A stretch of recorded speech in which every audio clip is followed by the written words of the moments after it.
Wisdom verses of the fundamental wisdom verses of the Middle Way by Nagarjuna. And then homage to the Gautama, who moved by his compassion toward the sacred Dharma to rid us of all views.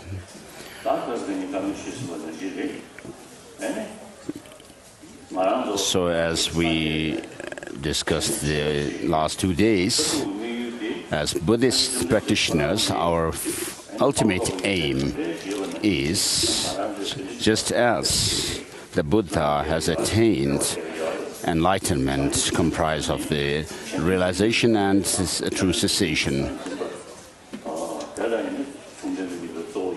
So on the one hand, we should develop that of the altruistic intention or spirit of enlightenment, which is complemented by the wish to help others and also the intention to become enlightened. And Nagarjuna has said that what is enlightenment is the main objective of enlightened Buddhahood is to serve other sentient beings, and therefore for the benefit of all sentient beings as infinite as the expanse of space. In order to serve them, you intend to become a fully enlightened being, to reach that enlightenment. And in order to reach it, of course, within that Buddhahood, you have the form body for serving others, and then there is the Dharmakaya, which fulfills one's own interests. And so these two holy bodies, the Buddha form body and the Dharma body, arise from the accumulation of merit and accumulation of method. And so these two are the means to attain those two Buddha bodies, merit and wisdom.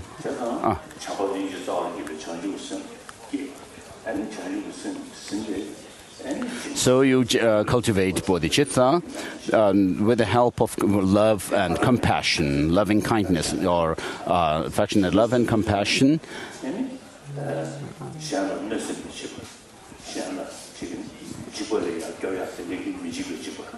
So, accordingly, having generated bodhicitta, then you also engage in the bodhisattva practices comprising of the 6 perfections, such as generosity. And within that generosity, practice of generosity, you have the generosity of giving material things and giving social service, and also helping people in danger, so saving others from danger, which is termed as giving fearlessness. And then there's giving of dharma.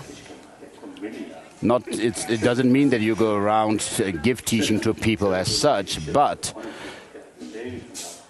in order to help others to develop wisdom, which sees things, what is right from wrong, you should have the intention to cultivate it, and then also aspire to share it with others.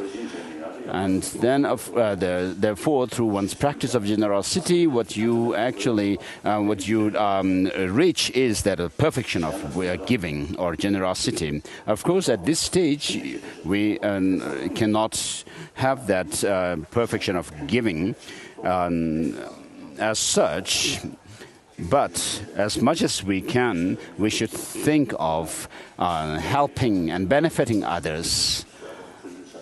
And so similarly, it is the case with the practice of morality, patience, joyous effort, concentration. And so through these practices of these 5 perfections, then one accumulates that of merit. And then with regard to the wisdom, you could develop the wisdom, understanding those of the nature of impermanence and so forth, which are the 16 aspects or characteristics of the Four Noble Truths. And so in this, and then you also could develop the wisdom of selflessness and so forth. And then by combining these two, the merit and wisdom, you could attain the two Buddha bodies, those of the Rupakaya and Dharmakaya. So tomorrow is our final day of the teaching this time. And therefore, we'll do the bodhicitta ceremony as well, based on ritual. And so today, we'll continue with the teaching of Buddhapalita, where we left yesterday. We are on chapter number 2, page 19 in English.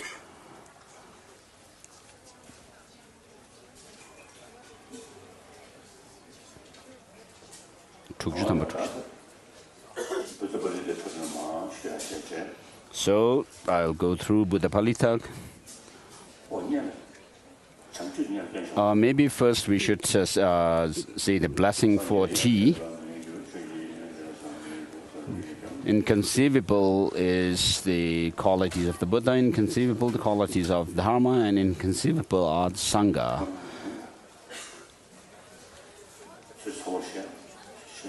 And keeping faith in inconceivables has inconceivable fruit. And I make offering of this tea and bread to the inconceivable ones.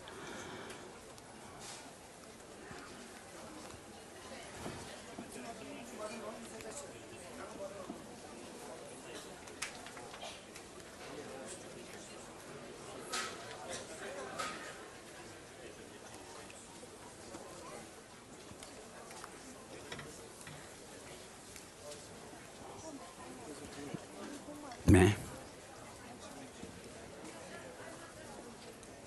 What's this is from Todd for you. Oh. Is it? Distilled coffee. Distilled what? Coffee.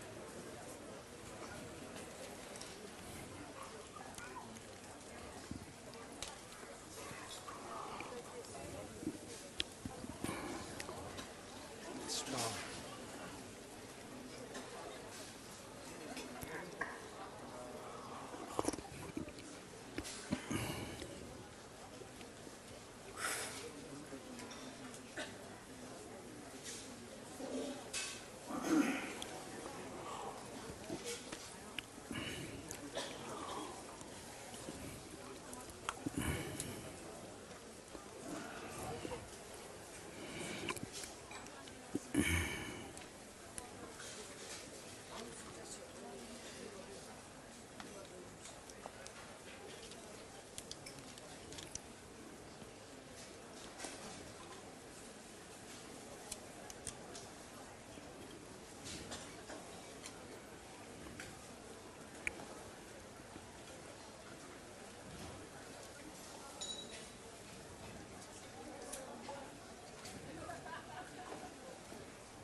So chapter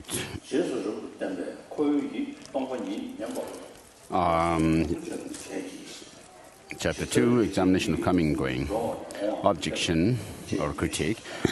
Through your clear presentation of the logic of non-arising, my mind experience is always filled with amazement to listen to emptiness. But how could the world's perception of coming and going be untenable? I respond, first, there is no going where one has gone. Also, there is no going where one has not gone. If one... So if going existed, then the question that arises is whether going exists where one has gone or where one has not gone. Then first, there is no going where one has gone, because the action of going is already past. So when you try to analyze going or the gone and so forth, in this way you cannot find anything. Also, there is no going where one has not gone, because the action of going has not yet commenced. And then a critique. It is just so. Indeed, going does not exist where one has already gone and where one has not yet gone. However, going exists on that being gone over. And the response, apart from where one has gone and where one has not gone, there's the being gone over is unintelligible or cannot be conceived.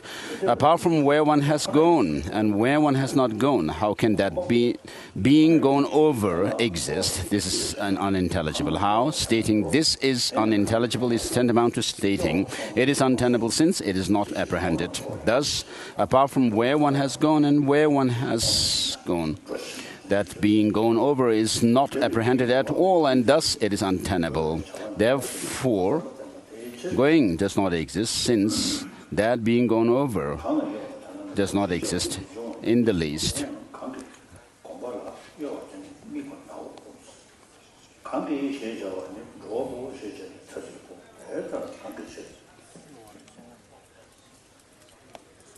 So objection 8 exists just on that being gone over, because going exists there. How?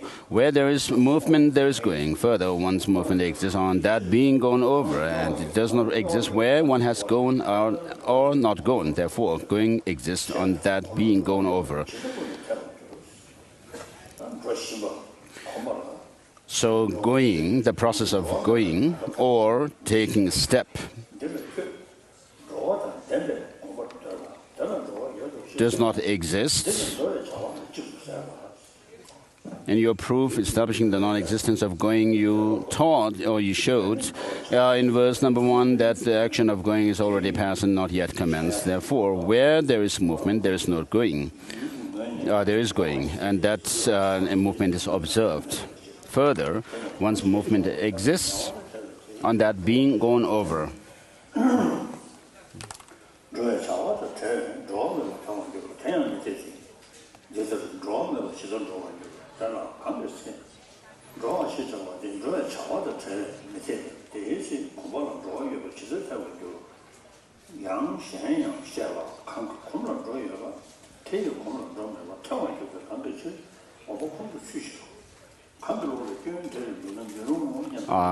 How could it be tenable that there is going on that being gone over?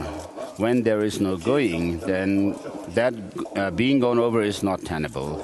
Here, you say going exists on that being gone over. For you assert that which possesses going goes on that being gone over. But the action of going constitutes a single action, and since for you the action of going is connected with that being gone over, therefore it follows there is no going when going is not connected with the action of going. But this also is untenable, for how could there be going in that way when going does not exist?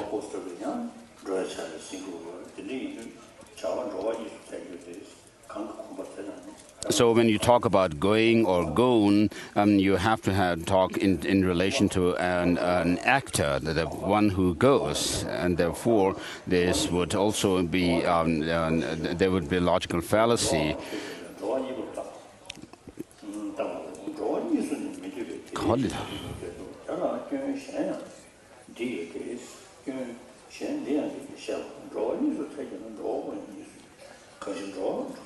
If it follows that going is twofold, then the goer also would be twofold. Why? Because on page 21, because going is not tenable when there is no goer. It follows that going is twofold. Then if it follows that going is twofold, then it follows that the goer also would be twofold. Why? Because going is not tenable when there is no goer. Because if the goer exists, going also exists. And if the goer is rejected, then going does not exist. Therefore, it follows that if going is twofold, the goer is in consequence would also be twofold, but this also is unacceptable. Therefore, since many faults would arise, there is no going. There is no going on that being gone over, because it is untenable to go where one has gone.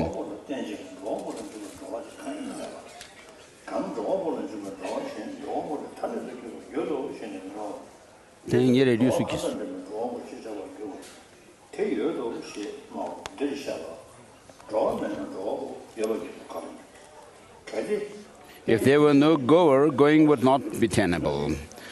It has already been demonstrated that if there were no goer, going would not be tenable. But if going were not tenable, since there were no goer, what going would depend on the goer, and what going would pertain to the goer. An objection, we do not say that there is another going that pertains to the goer.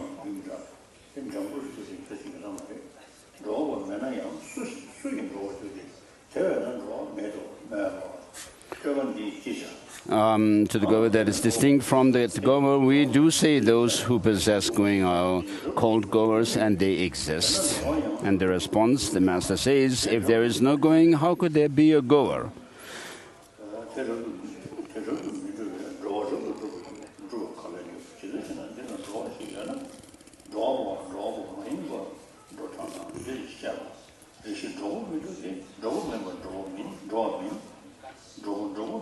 So objection, and then the response, and then the verse after that. Therefore, the goes is not established. Why? Because it is untenable.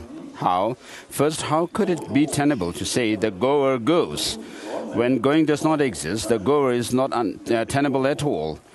When it is said the goer goes, just a single action of going exists. Since that action of going is clearly connected with goes, the goer is not connected with going. Thus, it follows that goer is merely a name, just like the names of Buddha and Chaitra, but this also is not acceptable. Therefore, when going does not exist and the goer is not tenable at all, at that time, how could it be tenable to say the goer goes? The Master gives a further response for any who take the position that the goer goes. It follows he is a goer without going, because you assert the goer goes.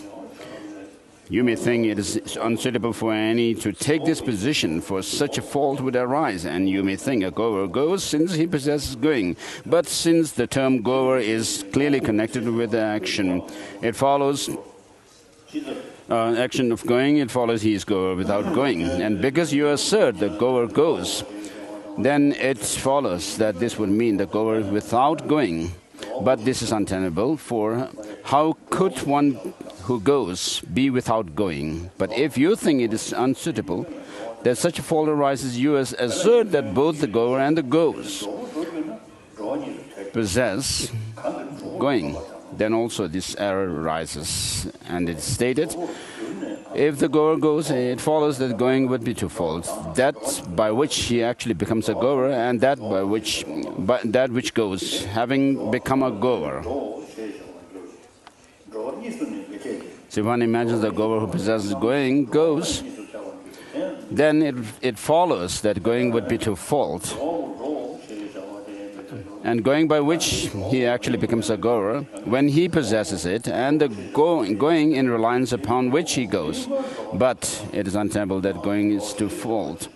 If it follows that going were twofold, then as before, it would also follow that the goer would be twofold. But since there is also unacceptable, it is thus untenable to say the goer goes. So please read on.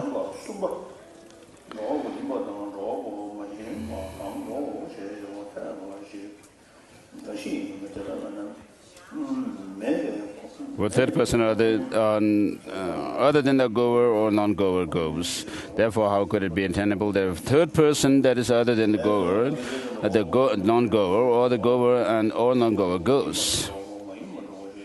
That being so, because such a person is utterly non-existent, neither the goer nor the goer also go.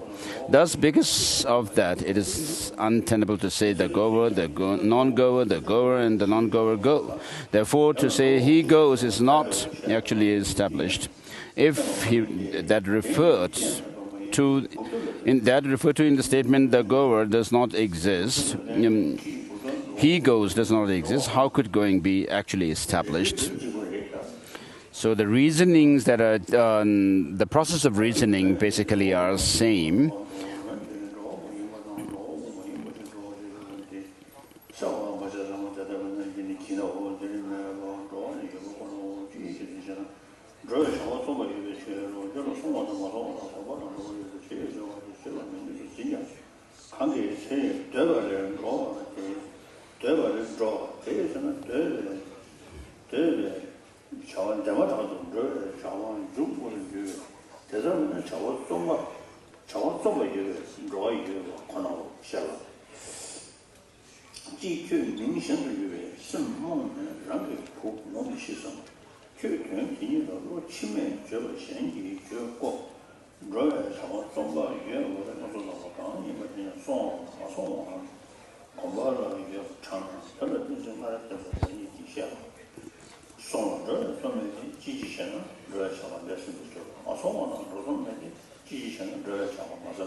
So are you walking about while rising into the sky? At that time, before the commencement of going, there is no commencement of going on that being gone over and where one has gone.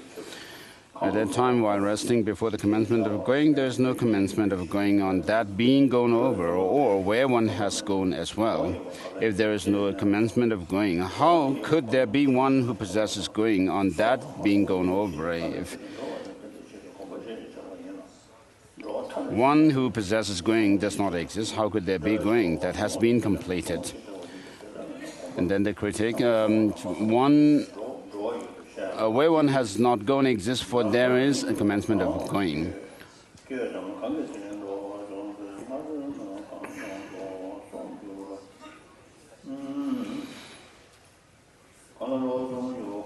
Where one has not gone exists, before there is a commencement of going. And the response, how could there be going where one has not yet gone?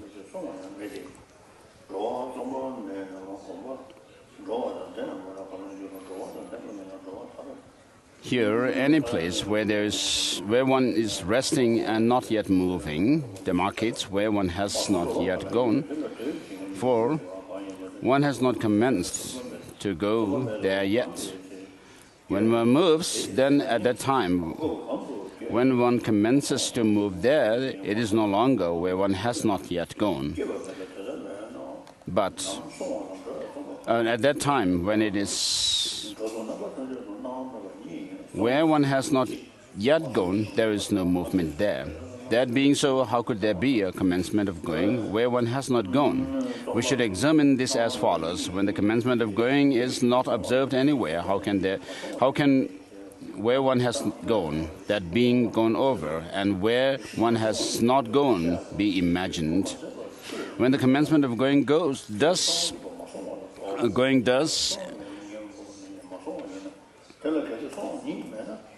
is not observed anywhere, at that time, how can one imagine where one has gone, that being gone over, and where one has not gone? First, where one has not gone exists. Do you grieve because of your unborn son's death? Or do you consider the non-existence of where one has gone to be where one has not gone? Here, if the opposite of where one has gone is where one has not gone, and where one has gone does not exist, how for you could where one has gone exist? An objection: if where one has gone does not exist, since its opposite does not exist, therefore going is established. Why? Because a state incompatible with it exists. Thus, resting, which is incompatible with going, exists. Therefore, Because that which is incompatible with resting exists, going exists.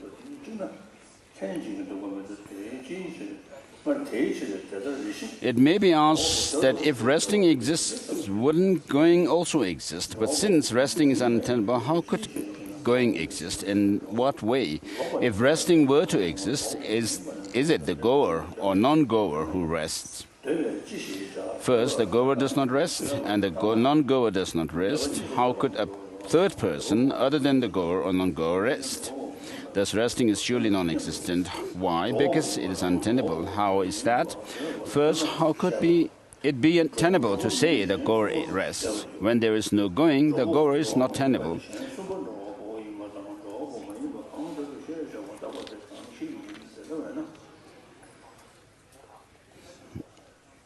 Since someone becomes a goer by possessing the action of going, when there is no going, the goer is not tenable. If the opposite of going is also called resting, then going and resting are incompatible, and these two do not abide together as one. Because of that, how could it be tenable to say the goer rests? And the goer also does not rest. Why? Because his going does not exist.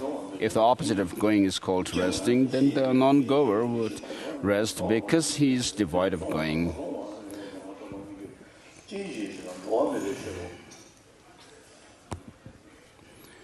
But how does he rest? If the resting of non-goer were also considered to be resting, it would follow that resting would be twofold. Also, it would follow that the one resting would be twofold. Therefore, because of that, the non-goer also does not rest. But if you think that the goer and non-goer rest, then since the going cannot be tenable, therefore the resting also cannot be tenable.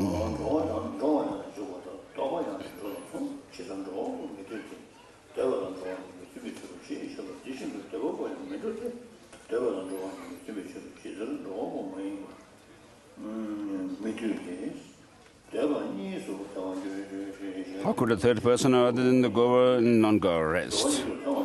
What third person other than the goer and non-goer can be considered to be resting? Thus, because a third person does not exist in the least, so too neither the goer nor the non-goer rest. Moreover, that which is opposite of going is called resting, and if the goer stops, would he stop on that being gone over, where one has gone, or where one has not gone? In that regard, the goer does not stop while on that being gone over, on where one has gone, or where one has not gone. The goer does not rest while on that being gone over. Why? Something is that being gone over because it possesses going. And since the opposite of going is resting and going are incompatible, therefore it is impossible that these two are the same. Therefore, because of that, first, the goer does not stop on that being gone over. Also, the goer does not rest on where one has gone and where one has not gone. Why? Because the goer would be devoid of going. Thus, if the opposite of going and resting and going does not, going is resting and going does not exist where one has gone and not gone, then if going does not exist, how could stopping exist? How could resting exist if the stopping of going did not exist? That being so, resting does not exist on where one has gone or where one has not gone. As with going, beginning and also stopping are similar to going. For that reason does the goer not rest. It is because both resting and going are incompatible. Similarly, for what reason does the one resting not go? It is because both resting and going are incompatible. For what reason does the non-goer rest?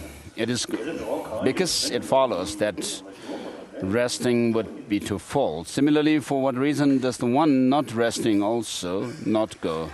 It is because it would be twofold. It would follow that going would be twofold. For what reason does the goer and the non-goer not rest? It has already been explained, because it is impossible. Similarly, for that what reason? His Holiness says he lost where he was because of sneezing. Similarly, for what reason does the one resting and the one not resting not go? It is because it is impossible. Thus, first, the resting of the goer and the going of the one resting are similar. Now, just as it was said that the commencement of going, where one has gone, where one has not gone, and on that being gone over is untenable, so too the beginning of the resting is untenable on where one has rested, where one has not rested, and where one is resting. Thus, the commencement of going and also the beginning of resting are similar. Now, just as it is stated in stopping going is not stopping, where one has gone, where one has not gone, and that being gone over, so too stopping resting is not going from where one is resting, because going does not exist. It is also not going from where one is not resting, because going does not exist. It is also not going from where one is resting, because resting and going are not compatible. Thus the stopping of going and the stopping resting are similar.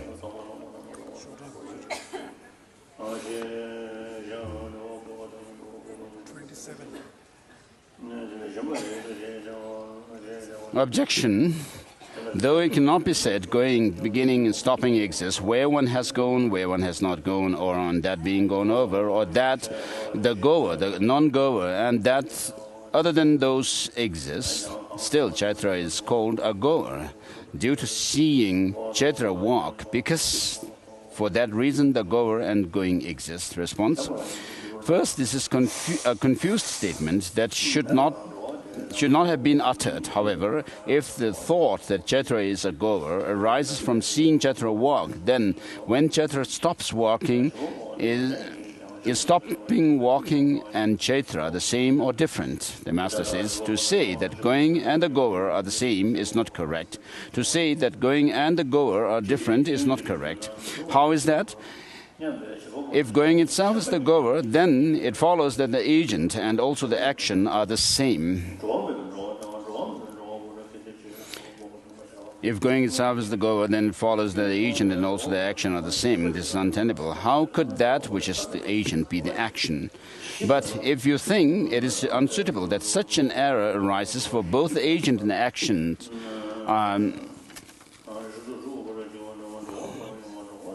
arises for both the agent and action are different, then the Master explains. If you imagine going and the goer to be different, there would be going without a goer and a goer with going. If you see the error in both the agent and the action being the same, and imagine the goer and the going to be different, then going that is distinct from the goer would be baseless and self-established. If going was baseless and self-established, then the goer also would be devoid of going, not reliant on going and self-established. But these two alternatives are completely untenable. How could there be a goer without going and going without a goer? Objection. Do you restrain the murderer alone, but not the act of murder? We do not assert that both the agent and the action are different because they are not established as distinct. Also, we do not assert them to be the same because the action is distinct from the agent. Therefore, because of that, both the agent and the action are established, even though their being the same or different does not exist. And the response is, we do not restrain the murderer alone. Would you extend your hands and vigorously move them while exhaling as you swim in the waters of a mirage? Or would you maintain the view that things exist except for sameness and otherness, which are non-existent states? If they are not established as the same phenomenon or different phenomena, how could these two be established? If both the agent and the action are not established as the same phenomenon and or different phenomena, how could these two be established by something other than these two? Thus, they are mere mental fabrications.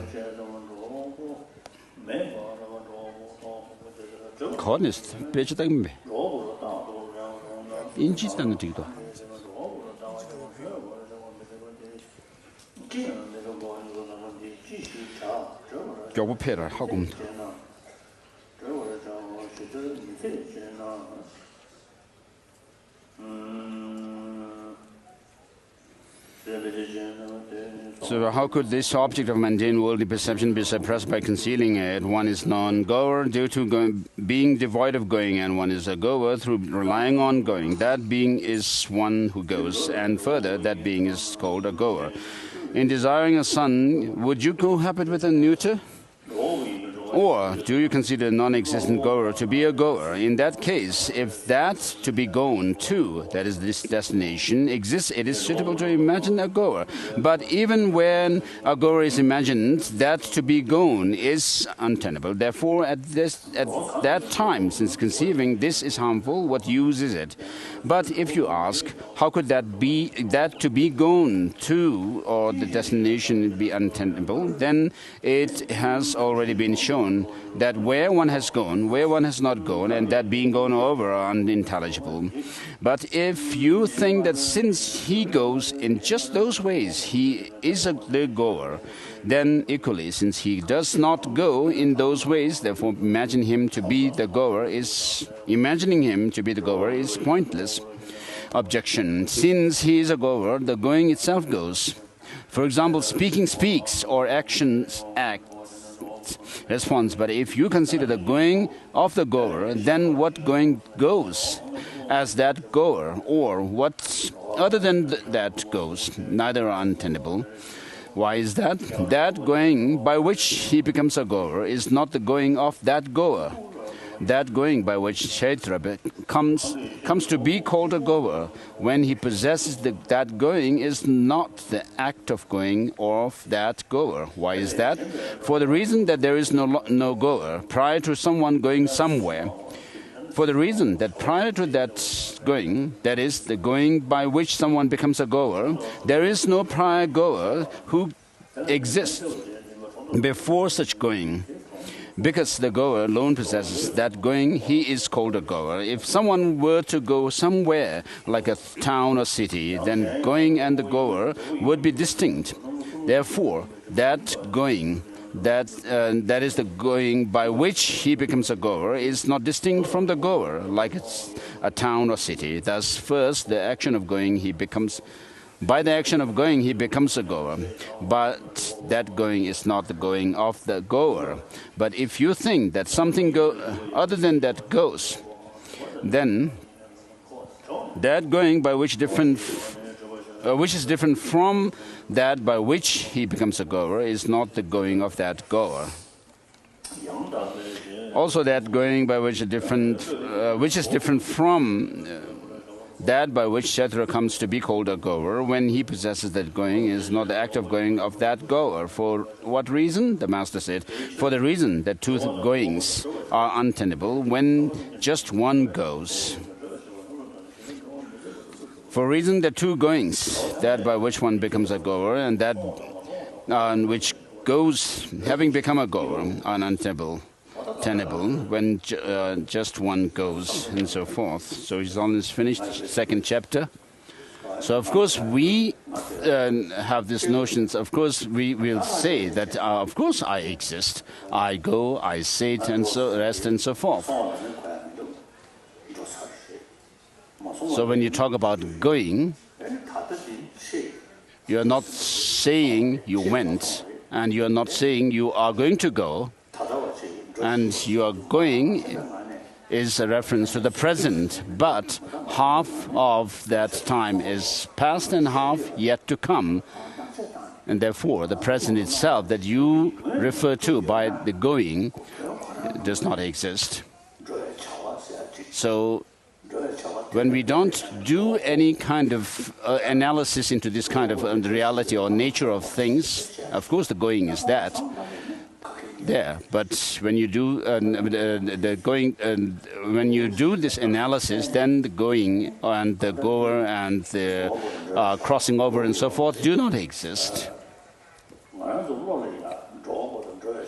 So, of course, to our mind, when we think about the going, the action of going, and the goer and so forth comes to our mind, we have this notion as if these actions, the process of going and so forth, have their own independent, distinct or independent existence, and therefore we grasp at that kind of existence, and accordingly we have the negative emotions of attachment, anger, and so forth arise in us, and then we indulge in negative actions of killing and so forth of other beings. And so in this text, for example, you come across the expression, not that, not this, and so forth. And so all this must be understood in terms of how things do not exist in the ultimate analysis of when we do ultimate analysis into the nature of things, but they still do exist by way of designation. As it is taught by Master Nagarjuna himself in another chapter, where he says, because things are empty because of dependent origination. So, of course, that in the third chapter, so we with our senses, like the visual consciousness, auditory consciousness, olfactory consciousness, and our taste, bud, and so forth. And of course, there are these objects that are experienced, the visual objects, the sounds, the smell and taste, as well as texture, and then mental objects. So they do appear to as if they have objective existence from their own sides. And so the question or the objection, since you have clearly shown that going is impossible, my mind rejoices in hearing about emptiness. Therefore, now the time has come to teach more of your texture system. More of your system, we shall do just that. And then vision, hearing, smelling, tasting, and so forth. Vision and so on are taught to be the six sense faculties, while their object fields are to be shown to be the six objects, such as visible form and so forth.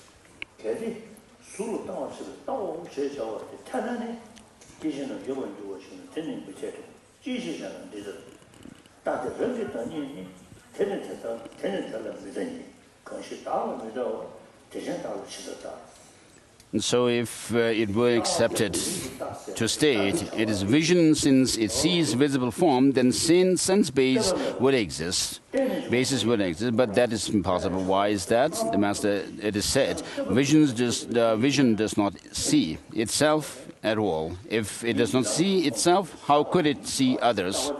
So of course, with our eyes, we see objects, but the eye does not look at itself. So if the intrinsic nature of things were seen in themselves, then it would be observed in others as well, since they possess that nature. For example, if you observe moisture in water, then you may also observe it in the earth, since it can possess moistness. And if you saw hotness in the fire, then you may also observe it in water, since it can possess hotness.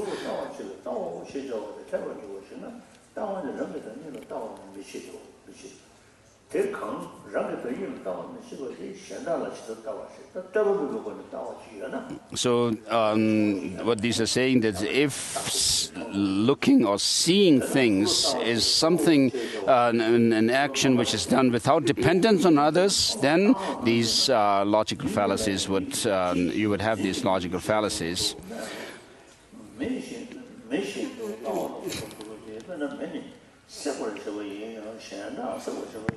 So vision and so on are established in the same manner as fire. For example, though fire burns, it burns others and it does not burn itself. So too, though vision sees, it sees others and does not see itself. Response: the example of fire is inadequate for the establishment of vision. The term inadequate ultimately means incapable or insufficient. The example of fire formulated by you is inadequate for the establishment of vision. Why is that? Indeed, because in this world it is said that fuel is burned, and fire ceases to exist when separated from its fuel. Therefore, fire burns itself and does not burn others.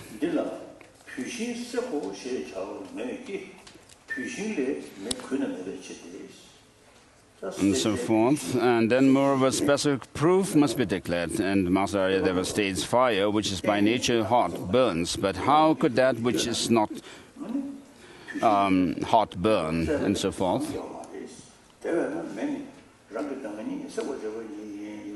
So that being so, the for example of fire is inadequate.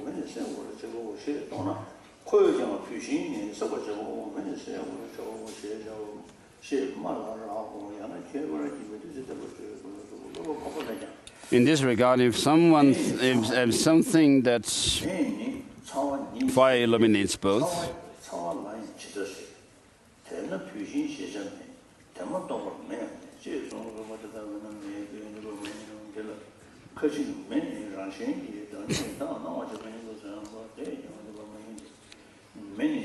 then this also is inadequate as a proof, for just as fire would illuminate both itself and others, so too it would burn both itself and others. If someone says that it burns others but it does not burn itself, then how could it be tenable that fire burns others but does not burn itself? And similarly, how could vision see others and not see itself? Again, he may say, why is it not the case that just as fire illuminates itself and others, so too, regarding vision, vision sees both itself and others? For it is said that one sees oneself. So too, on this point, speakers in the world declare, I myself apprehend myself. But since this expression refers to its own self, the example of fire is inadequate as a proof of establishing vision. Moreover, that together with vision are refuted by where one has gone, not gone, and that being gone over. Together with vision refers to that accompanying vision. What is it? It is the example of fire. This means that both the example and the vision have been refuted in the same manner. By what means have they been refuted? They have been refuted by the examination of where one has gone, not gone, and being gone over, and so forth. So we'll have a break here. Holiness.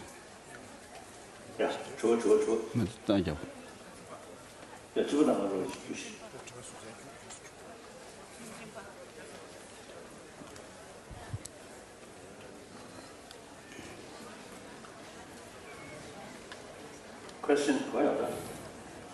No question?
In the first question, in Lamrim Chemo, Tsongkhapa has said that after conceptual understanding of emptiness, one would be able to overcome gross self-grasping.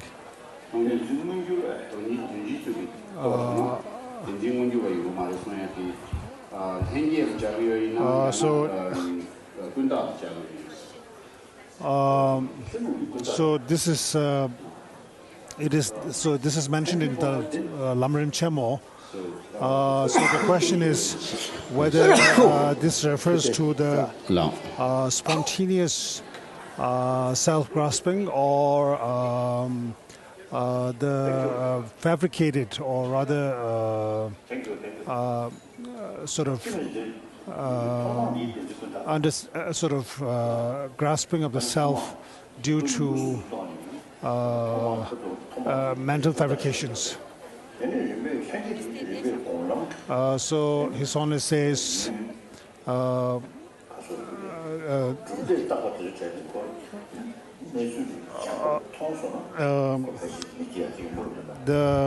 fabricated self-grasping, these are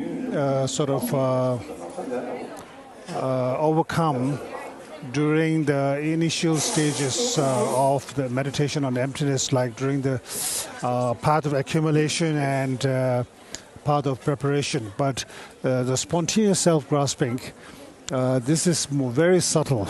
That has come down from beginning of lifetimes, nature is and so they need to why be is it overcome so hard by doing like the compassion from higher thing stages, when like it the is first called ground, second upon? ground, like that. The second answer, I missed the question. I will try to do that later. During childhood, mother gives care and love to the child by smiling and showing kindness. And then at the same time, if the mother shows is a little bit stern and simultaneously.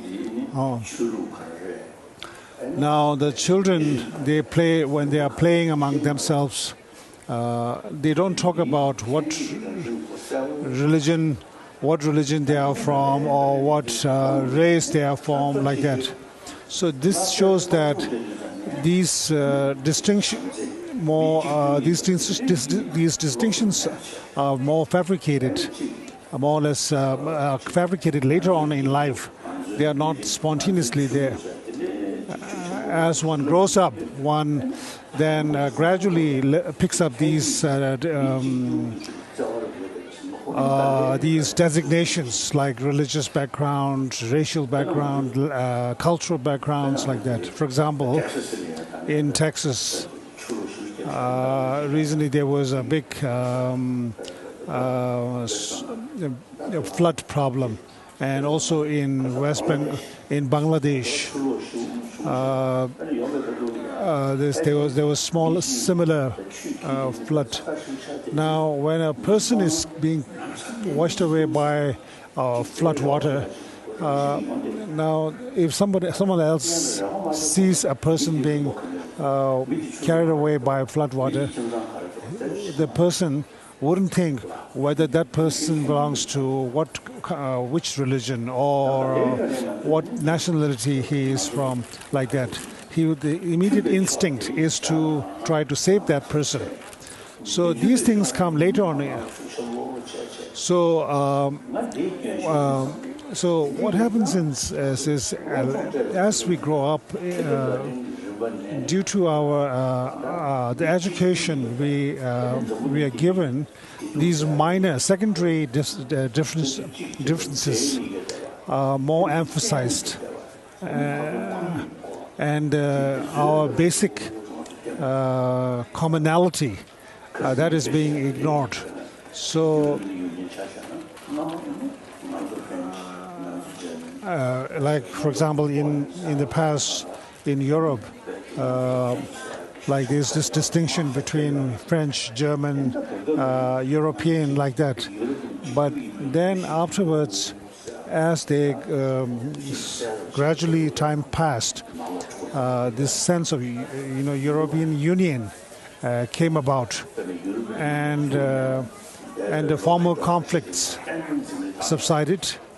Now, if the European Union had not been established, it is very likely that there would have been infightings in Europe within the European countries. The 6 or 7 billion human beings, we have to live together, as a global community, because we are all human beings. So what's lacking is somewhere in our educational system, there's a problem. There's need for more education, which is emphasized more on the commonality, the sameness, the human, community, our human world. And with the absence of that, our spontaneous brotherhood feeling is sort of put under the ignored, and then the differences are more emphasized, and that's how problems arise. So our education, system of education, should be sort of needs modification through. So in on this small planet Earth, whether we are happy or suffering, we live together. For example, if there's an epidemic in one part of the world, so this and famine like that, it becomes a universal problem. Next question. Economics and political science, and interested in how Buddhist philosophy tackles big questions in political philosophy. What do you believe is the best way to distribute property? I'm a socialist. And even furthermore, as far as social economy is concerned, I am Marxist. So, you see, the equal distribution in the Marxist economy, equal distribution, and also the emphasis, right of working class people. I think these are, I think, the Marxist economy is related with moral principle, whereas capitalism only think money, making money. So, socialist economic theory, much better. But former Soviet Union, and now China also, the socialist country, but actually huge gap rich and poor. Some time back, the former president of Israel, one of Nobel laureate, Shimon Peres, wonderful. His English accent a little difficult, but he is really knowledgeable person, a wonderful person. As a Nobel laureate, there's a few occasions we come together and talk. So in the past, in the previous, you see, he more sort of positive attitude towards the Chinese communist, because he socialist. He fully support about socialist countries. And after a few years, one occasion we met. Then I asked him, what now China? Socialist? He immediately said, no longer genuine socialist country. Capitalist, he mentioned to me. Like that. Nowadays, why? The people try to sort of say the emphasis, importance of equal distribution, but not implemented fully. And then huge gap and corruption. These things have. Why? Lack of moral principle. So system will not change our mind.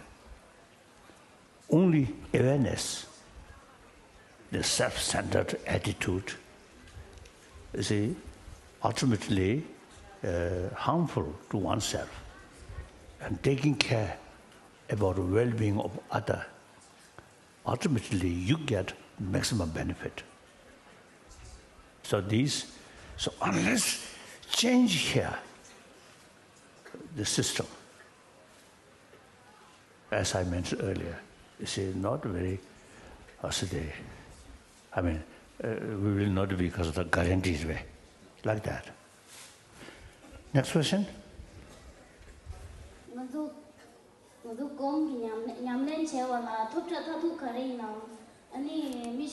What is the ultimate purpose for practicing meditation? And what is the benefit of meditation for younger generation people of today's time?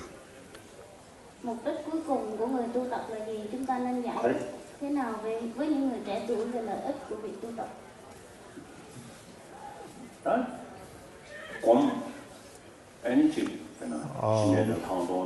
Meditation practice like Vipassana and Shamatha, these are common to non-Buddhist traditions, Hindu traditions. So these are practiced. The aim and goal of doing these, engaging in these practices, are slightly different in different traditions.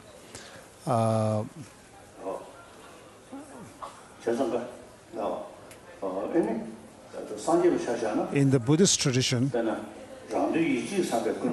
if one's purpose of meditation is for one's own liberation, then of course the ultimate goal is liberation from samsara. In the Bodhisattva Yana system, these practices are done primarily for the elimination of the obscuration of knowledge. So the purpose or the goal differs from system to system.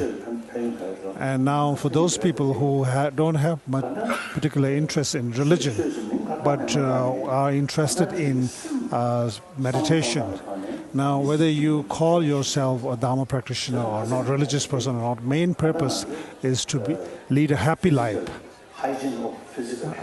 Just like I said previously, we need, just like we need a healthy physical body, we need a hygienic, good, happy mental hygiene. Effective to our mind. Anger come, suspicion come, jealousy come. You cannot enjoy peace of mind. While your mind, too much anger, too much negative emotion. So even, I think you enjoy best tea, best food, you may not feel happy. Even I think a normal tea, normal food, when your mind peaceful, then even not high quality, but you feel, oh, very good. If your mind a little bit agitated, then best food come. So therefore, taking care about our physical, hygiene of physical, as much as we should take care about our emotion. This is nothing to do with religion. Then anyone who pay more attention about our inner value, then various different religious traditions have, you see, they more or less same potential to help, to maintain peace of mind, to increase peace of mind, and use different philosophy like that. So then those people who just not much interested about religion, then okay. No need to become a religious person. But we should take care about your mind, your emotion. That's important.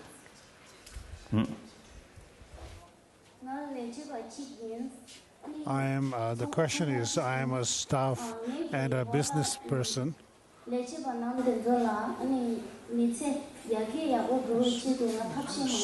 as a business person and as staff in my office, I tried my best to improve my moral life, and the answer is your action is very good.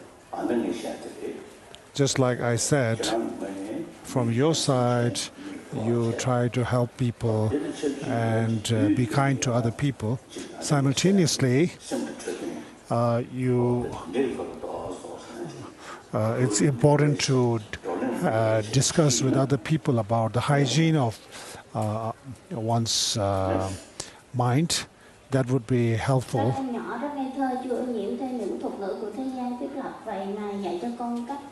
Làm sao để cho các em không bị nhiễm ô. Small kids, they have pure mind.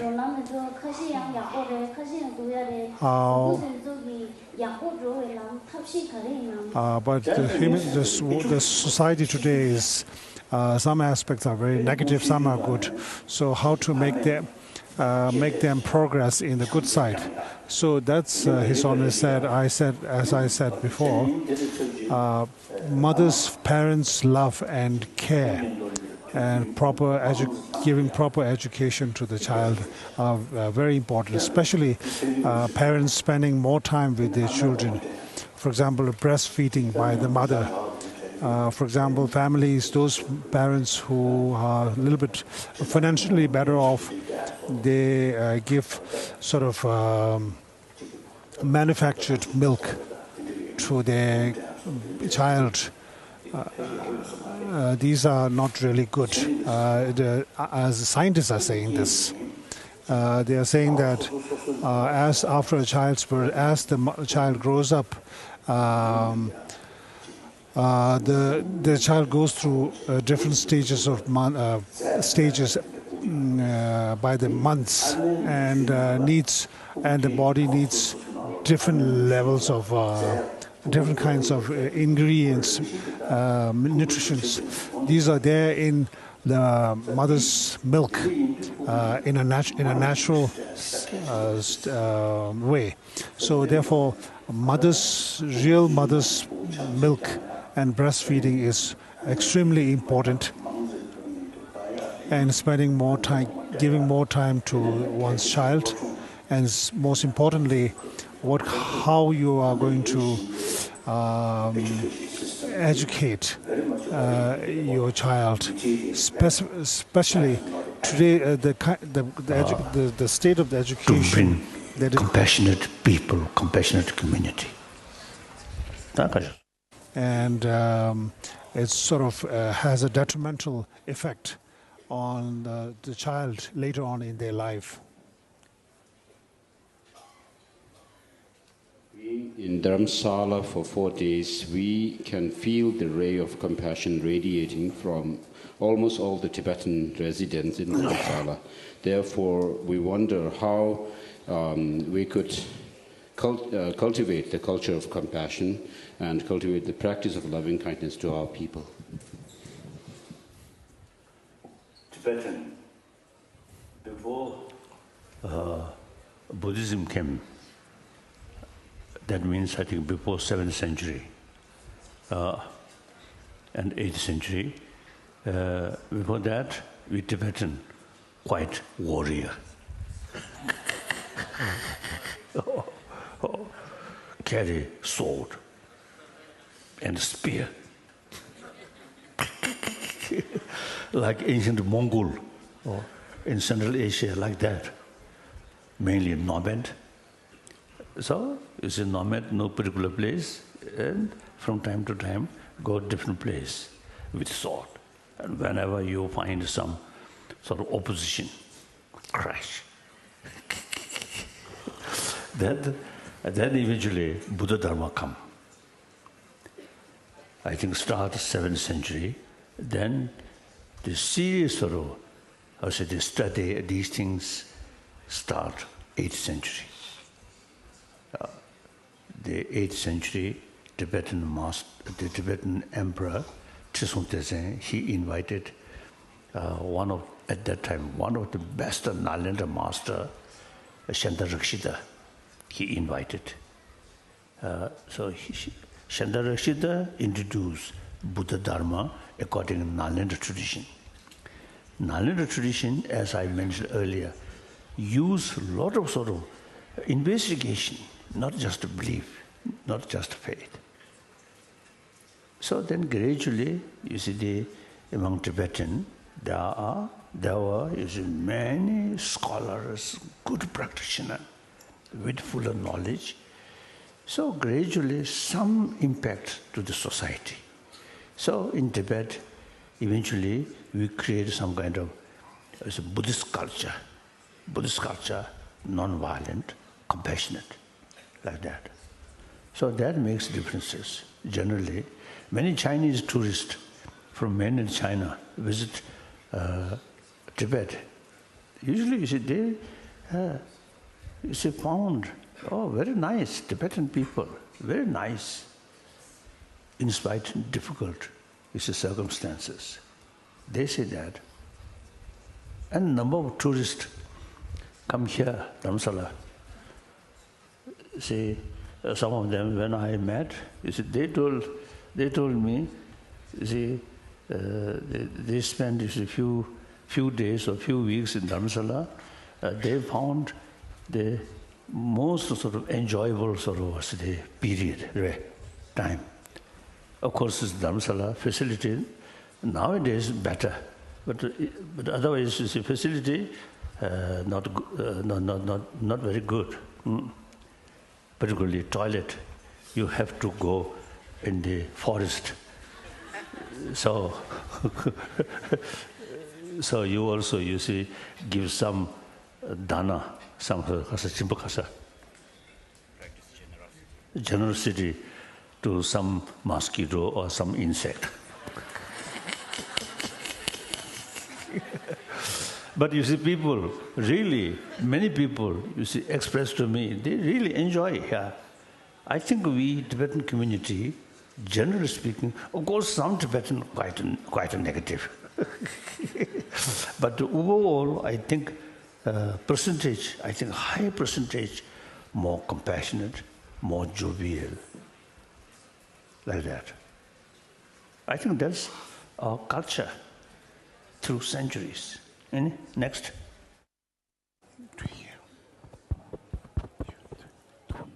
When Jesus gave up his life for the sake of all sentient beings, is this action bodhicitta? We can say most of these great sort of teachers on human history, world history, from Buddhist viewpoint, we can say some of them, they really, the practitioner of Bodhisattva. They taught different philosophical views because it suits the local people. I think different part of the world, due to different climate, different temperature, different way of life. So naturally, different cultural heritage, different mental different mental disposition. So therefore, the teaching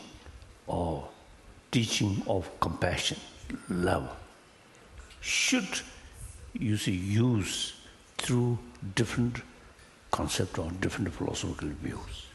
To some people, yes, concept of creator is very, very powerful. And for that, just one life. This very life created by God. So we have direct link with God. So very powerful to develop the enthusiasm. Oh, I must follow God's path, God's message. That's love. No need complicated philosophy. And the Buddhist philosophy, in particularly Nalanda philosophy, Nagarjuna's philosophy, very complicated. And then on top of that, life after life. So the reality, according to Buddhist explanation, there are a lot of sort of cause of complication,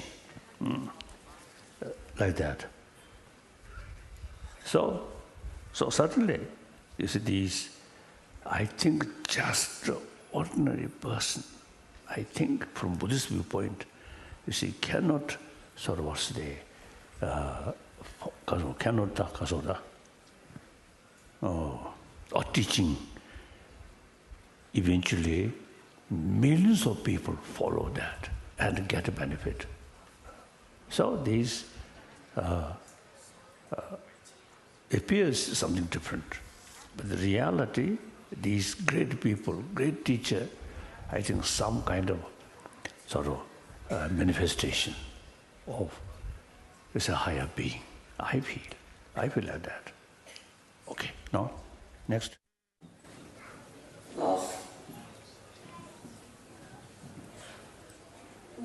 Chỉ đang kiểu anh bây giờ mà sống năng cái đủ lông năng đủ nên là số cái của cái nhị cái đấy nên là số His Holiness keeps teaching, and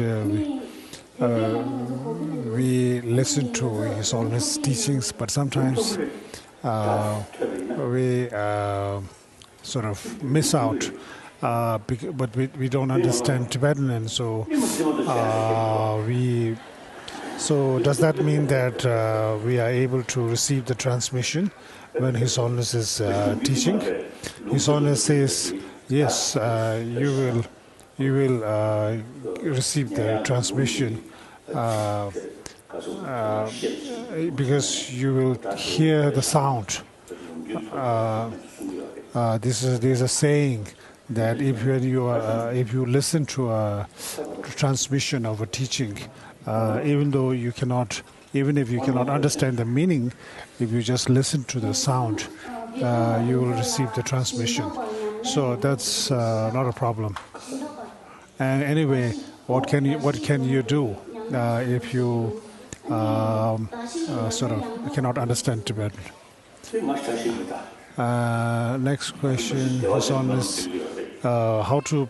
I think the question is about how to get born in the Pure Land. His Holiness says, I don't know much. Usually we do prayers of the Pure Land to get born in the Pure Land. And but what is important is, before you get born in the Pure Land, where you are right now, it's better to make that a Pure Land. So make whatever is good, you should enjoy. And that is, don't make yourself sort of unhappy and go through sort of experience suffering in this life.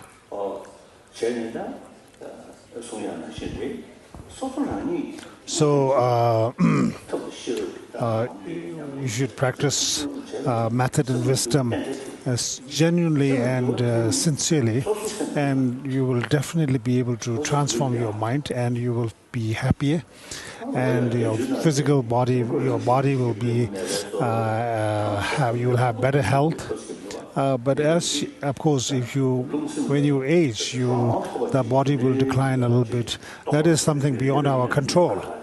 Now, some people who are very highly realized through practice, they have certain control over their the body. That is a different, special case. So, the main thing is, if you can maintain a calm, tamed, and peaceful mind, that is the main source of happiness and peace. And especially, secondly, Naga Buddhi, Nagarjuna's heart son, is an important disciple. Nagabodhi, I think he's called Nagabodhi Lujang. He has said in his one of his commentaries that the people in this world, due to their physical aggregate, they have this capability to practice the drops, winds, and energies. And this is something that lacks in those in the heavenly realms, those beings who live even in the Pure Land. Because even in the Pure Land, because the aggregates are slightly different, they cannot do that practice in the Pure Land. Whereas this can be done only in the world as human beings due to the unique physical aggregate we possess. Last question. Any one last question? How to prepare our mind while engaging in daily activities, using emptiness and at the same time practicing kindness and compassion, and not fall into the traps of mental afflictions. I think more at the beginning. I think more about altruism. It's much easier. And then for that, then for Buddhist practice, then in order to develop the sort of infinite love, infinite altruism, and aiming Buddhahood, then the understanding about shunyata very important. But for the time being, shunyata not easy. You need the years study these texts. So the purpose, I give this teaching, not some kind of hope. You once hear these things, develop understanding of shunyata, impossible. But develop some kind of interest in your mind, some kind of feeling of familiar about shunyata. Then you must pay serious attention, read more text, and study. So it may take 1 decade or 2 decades, 3 decades, then gradually your understanding about shunyata then will become more, deeper, like that. Like that. Yeah.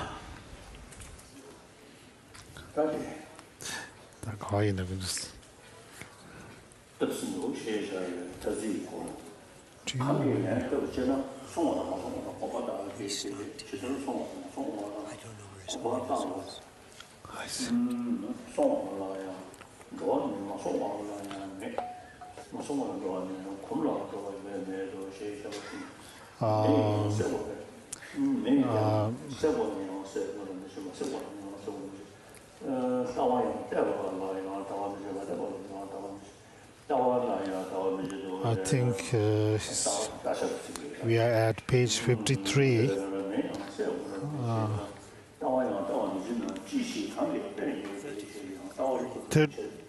33, sorry. 33.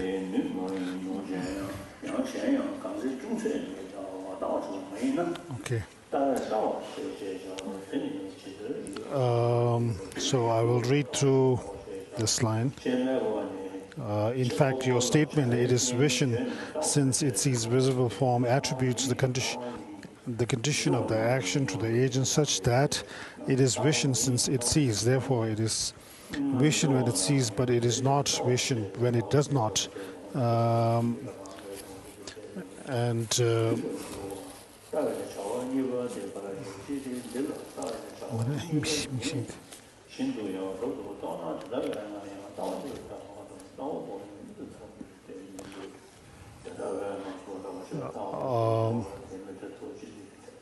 But if you imagine the fault of there being two actions of seeing is untenable, since something is vision, since it sees, because vision itself possesses the action of seeing, then in response, the master says, vision does not see. If you imagine that vision sees, then this is illogical, because sees does not possess the action of seeing. But if you think that it is untenable that this error arises, and therefore that sees possess this action of seeing, then in response, non-vision does not see. Page 34. As such, on this point, vision that lacks the action of seeing would not be vision. In that regard, how could that which is not vision see? That is untenable, for how could non-vision see? But if he does not see, even your fingertip would see, but it does not see. That being so, it is also untenable to say non-vision sees. Objection. The condition of the action refers to the action and does not refer to the agent. Due to this, it may be asked, if it is vision it sees, since it sees, then what then sees? The answer is, it is the seer. Response. One should understand that the seer is explained in the same way as vision. It was said, vision does not see itself at all. If it does not see itself, how could it see others? The statement that it is vision it sees has already been refuted, and just this refutation of vision is the refutation of the seer. Why is that? Why is that? Here, no alternate explanation is required, because these words rebut the assertion the I is a seer, and absolutely negate this assertion that the self is a seer. Whether vision is considered to be the seer or the self is considered to be the seer, the reason refuting either is the same. Here, there is another fault. If the seer sees with his vision, in consequence, there would be three seeings. Objection. What use it is for one to say vision sees or the seer sees? Vision with which one sees existent entities such as a vase or a cloth does exist. Response. Are you guideless and confused in the wilderness, or do you assert that objects of seeing and vision exist without a seer? There is no seer whether vision exists or not. When there is no seer, how could the objects seen and vision exist? It was earlier stated, here is a seer when he sees, but he is not a seer when he does not see. Therefore, he is a seer because he possesses seeing. But one cannot say the seer sees, because two actions of seeing does not exist. Thus, first, there is no seer, since if vision exists, he is not a seer. Page 35. Now also it is said that he who is not a seer does not see, because he lacks the action of seeing. So too there is no seer if vision does not exist. Though it is tenable that vision either exists or does not exist. When there is no seer, how for you could the object be seen? And vision exists. Thus, something becomes an object seen due to that which sees, but that which sees does not exist. If it does not exist, how then does vision arise? If it does not see, how could there be an object seen? That which sees by any means is vision of something, but that which sees does not exist. If it does not exist, how then does vision arise? If it does not see, how could there be an object seen? If it sees and there is no seer, then the object seen and the vision are untenable. Therefore, sense basis do not exist. Objection. Sense basis exists. Why? Because consciousness exists. Thus, a consciousness which observes object exists. Because consciousness exists, sense basis also exists. Response. Because the object seen and the vision do not exist, the four such as consciousness do not exist. How then could grasping and so on come to exist? It has been explained that when there is no seer, then the objects seen and vision are untenable. At that time, how could consciousness exist? So too, apart from the object seen, what would consciousness observe? If vision does not exist, how then, without relying upon it, could consciousness come to exist? But if it did, it would even exist for the blind, but it doesn't. That being so, if the object seen and vision do not exist, consciousness is impossible and its existence untenable. If consciousness does not exist, how could contact, sparsha, exist? If does not exist, how could feeling exist? If feeling does not exist, how could craving exist? Similarly, how could grasping exist? Grasping, existent, birth, aging, and death exist also, or death also exists. Therefore, sense bases do not exist. Yeah, the Holiness. 35, Delis. The Bhagwan also stated, noble Shravakas. So His Holiness says, things exist to us as if they are existing inherently, but if they do exist as they appear, in Ratnavali, Aryadeva has said that things are like illusions, like a mirage. If that is so, and if things are really like inherent, then if you analyze, they should become more and more solid. But it is not the case. The more you analyze in the ultimate analysis, they disintegrate. They lose their identity and entity. So therefore, everything is nominal, merely designated, just mere names, like mirage. The Bhagwan, now back to the text. The Bhagwan also stated, so His Holiness says, since things do exist, things appear to us as if they exist inherently, and then we hold to that, and then goes into action, and that's how afflictive emotions arise, such as desire, hatred, and so on. Back to the text, the Bhagwan also stated, page 35 at the bottom, noble Shavakas, visible from that is the object of eye consciousness that occurred in the past, that will occur in the future, and that occurs in the present is not in any way permanent, nor stable, nor suchness, nor undifferentiated suchness, nor non-erroneous suchness. Such illusion exists, the projection of such. So when we hear a sound, an inherent sound, in reality, there's an empty space, there's sound, and the ear organ, and then this brain is also involved, and all these together plays up, and we're able to hear. So same thing applies to looking at a sub-object, seeing.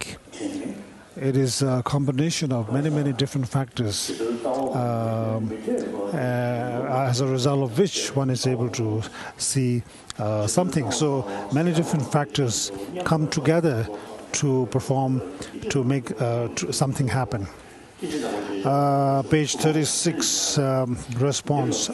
Understand hearing, smelling, taste, touch, and the mental faculty, the hearer and the object heard, and so on, in accordance with the explanation of vision.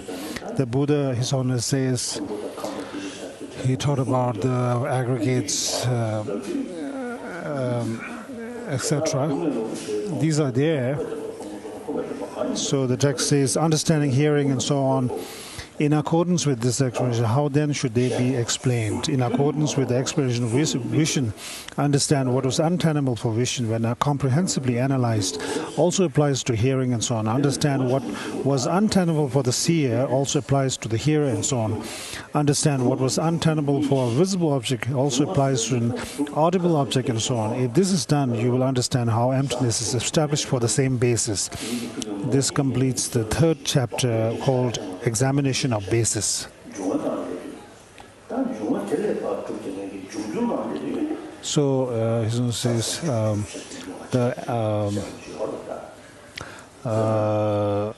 the five elements and the results of the five elements. Now, if you analyze the five elements, they are very subtle. What we see are the product of the five elements, like form. For example, how can the form exist inherently?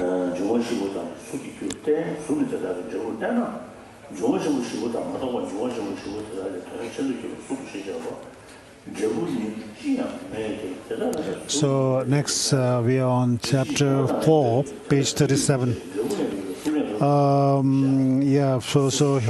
Form separates from the cause of form is not observed. If the four great elements are said to be the cause of form, and form is said to be their effect, then form that is separate from the form, four great elements would exist, yet there is no resultant form that is distinct from the four great elements. Thus form is untenable. Objection. First, the primary elements exist because the cause of form exists. Since the effect also exists, form is actually established. Response. A cause of form separate from form is not seen. Something that is separate from form but said to be the cause of form is not seen. It has already been mentioned that form is untenable, and because such form is untenable, so too the cause of form is untenable. Objection. You deny the effect in dependence on a cause, and you deny the cause in dependence on an effect. Therefore, in dependence upon what do you deny the other? But some do exist, and if one exists, then the other also is established. Response. You cannot say that the other exists. Why? In this case, if form were separate from the causes of form, it would follow that form is without a cause. But there is no object anywhere that is without a cause. If an effect exists, even though it exists, its cause had been eliminated, then at that time it would be causeless. But no object anywhere has been seen or shown to be without a cause. Otherwise, it would absurdly follow that everything would be eternally arise from everything, and the causal process would be pointless. Moreover, when form exists, I'm jumping a little bit to catch up. Sometimes I have to skip some sections. Moreover, when form exists, the cause of form is not possible. When form, page 38, when form does not exist, the cause of form is not possible. When you examine the cause of form, either you examine it when form exists or otherwise where form does not exist. But when form exists, the cause of form is not possible, and when form does not exist, it is also not possible. First, when form exists, it is impossible for what would its cause be once it exists. But even when it exists, if the action of its cause were required, then such action would never not be required. But this cannot be accepted, for when form exists, the cause of form is impossible.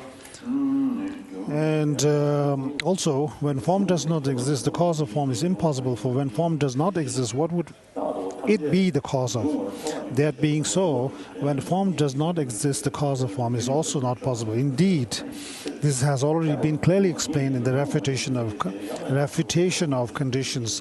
Conditions are not tenable for a non-existent or existent object. Moreover, this is again repeated here, that form exists without a cause is untenable and not possible. Spontaneously arisen from that does not exhibit a cause is not possible and untenable. Why?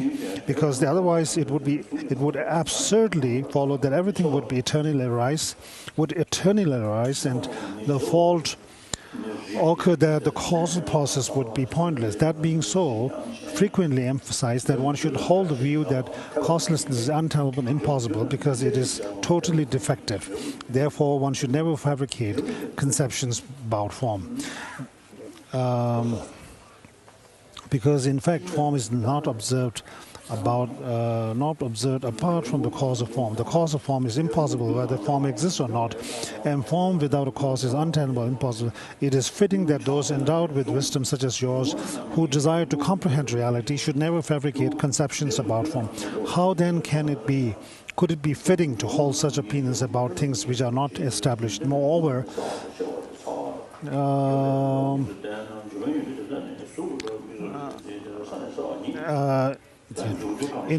in what way? Now he's talking about the product of the five elements. In that way, the nature of primary element is taught to be solidity, liquidity, heat, and mobility.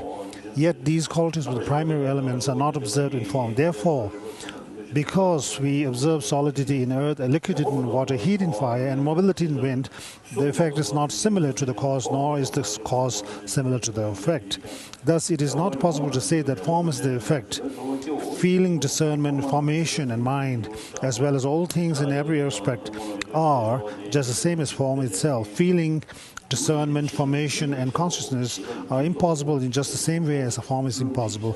And just as form does not exist separate from the primary elements, so too feeling does not exist separate from contact. Just as the cause of form does not exist separate from the form, so too contact does not exist separate from feeling. Page 40.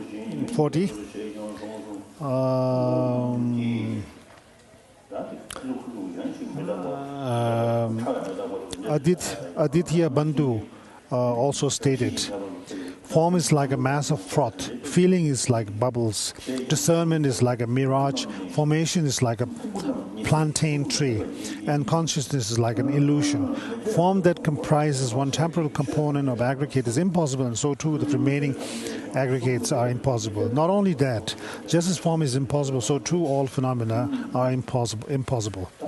Thus, now it comes to this point saying form is emptiness. Form is empty, which comes in the Heart Sutra, and which does not mean form, there is no form.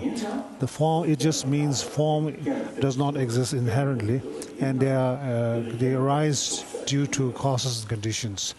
And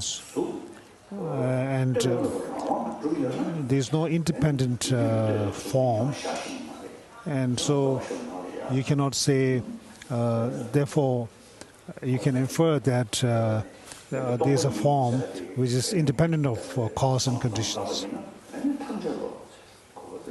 So the meaning of emptiness is directly related to the meaning of dependent arising.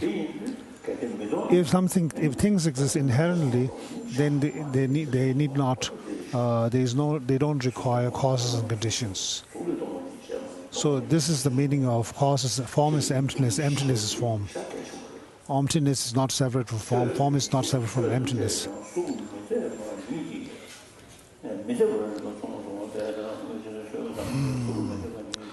Back to the text, page 40. In the middle, thus because phenomena are untenable, since form is untenable. Therefore, when debate is made in terms of emptiness, they may utter various refutations, but all their responses are not a refutation.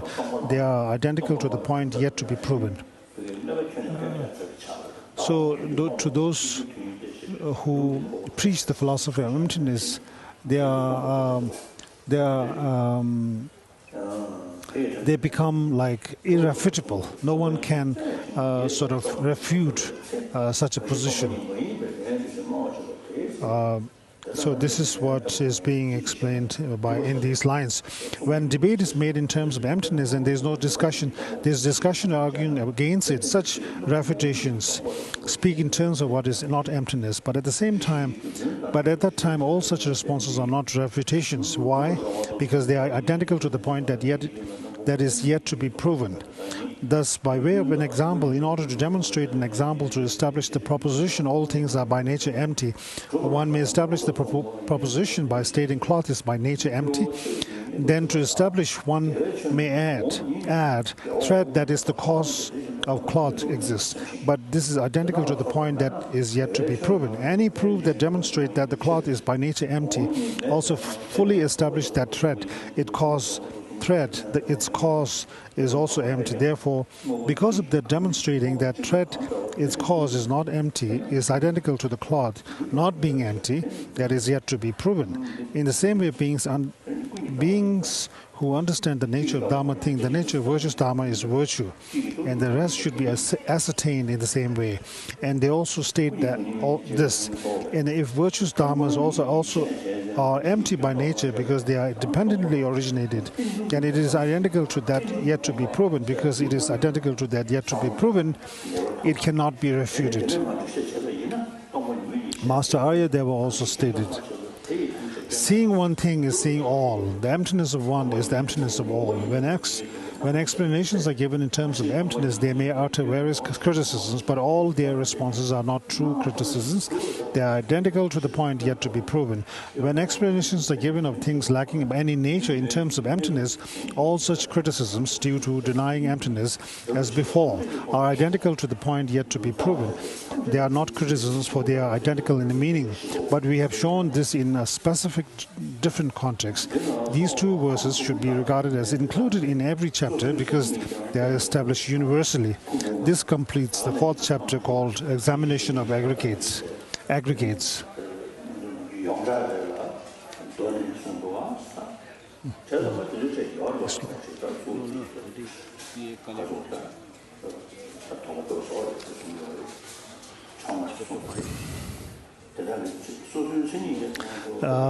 Page 42. Buddhapalitas Commentary on Nagarjuna's Middle Way, Chapter 5, Examination of Elements. Objection. In this chapter, the 6 elements, such as earth and so on, are taught, and their individuals' defining characteristics are also taught. The defining characteristics of space is non-obstruction, but since it is unreasonable to teach that non-things have defining characteristics, space exists because it is defining characteristics. Just as space exists, so too the remaining elements exist because their defining characteristics exist. Response. The defining characteristics of space are impossible. Why is that? Because space does not exist in the least prior to the characteristics of space. If so-called space were to exist in some measure prior to the defining characteristics of space, it would be reasonable to point to this or that as the defining characteristics of space. But space does not exist prior to the defining characteristics of space. Therefore, how could it be tenable to speak of the defining characteristics of space if space does not exist? If you consider that prior to the defining characteristics of space, space exists, then in that case, if something exists prior to its characteristics, it would absurdly follow it has no characteristics. Objection. But something without defining characteristics exists. Response. A thing without characteristics has never existed anywhere. The term any means ever. A thing without defining characteristics has never existed, nor is it taught in any textual system. Thus, it is reasonable to declare, if a thing without characteristics does not exist, to what it would its characteristics be applied? In this case, characteristics do not apply to those without characteristics. Page 43. Because things without defining characteristics have never existed before. Therefore, if things without defining characteristics do not exist, it is not tenable that defining characteristics are applied to a non-existent basis. But if you think that characteristics apply to things that possess defining characteristics, then it is in response no to those with characteristics. Also, it is not tenable that defining characteristics apply to things with defining characteristics because things do not exist. What use would defining characteristics be to things that are already established in their own defining characteristics? Thus, an infinite regress would absurdly follow, for then things would never be without defining characteristics, and defining characteristics would always apply to them.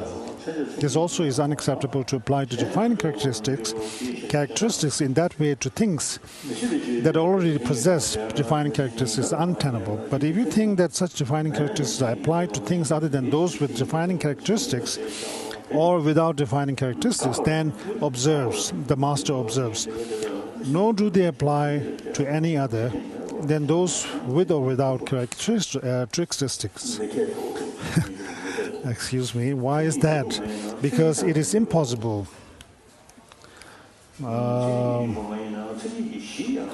if those with defining characteristics are not those without defining characteristics, and those without defining characteristics are not with those defining characteristics, then those with defining characteristics and those without defining characteristics form a dichotomy. In that case, it is untenable that defining characteristics apply to those with defining characteristics and those without defining characteristics, because this is utterly impossible. When characteristics do not apply, a basis with characteristics is not tenable. When defining characteristics do not apply to a basis, then a basis without defining characteristics is untenable. Thus, though you note that elephants are properly established since they possess defining characteristics, that is untenable because defining characteristics do not apply to those which possess defining characteristics. If they don't, how would a basis of defining those defining characteristics be tenable? Objection. First, defining characteristics exist. For it is due to the existence of defining characteristics that a basis that with defining characteristics is established. Response. If a basis with characteristics is untenable and its characteristics would not exist, page 44,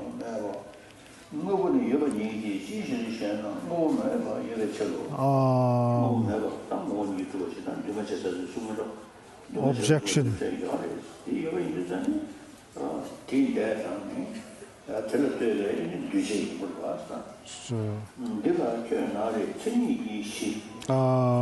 Indeed, one cannot state this is a basis with defining characteristics and this is a defining characteristic.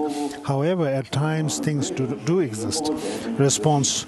No thing whatsoever exists separate from a basis with characteristics or the characteristics themselves.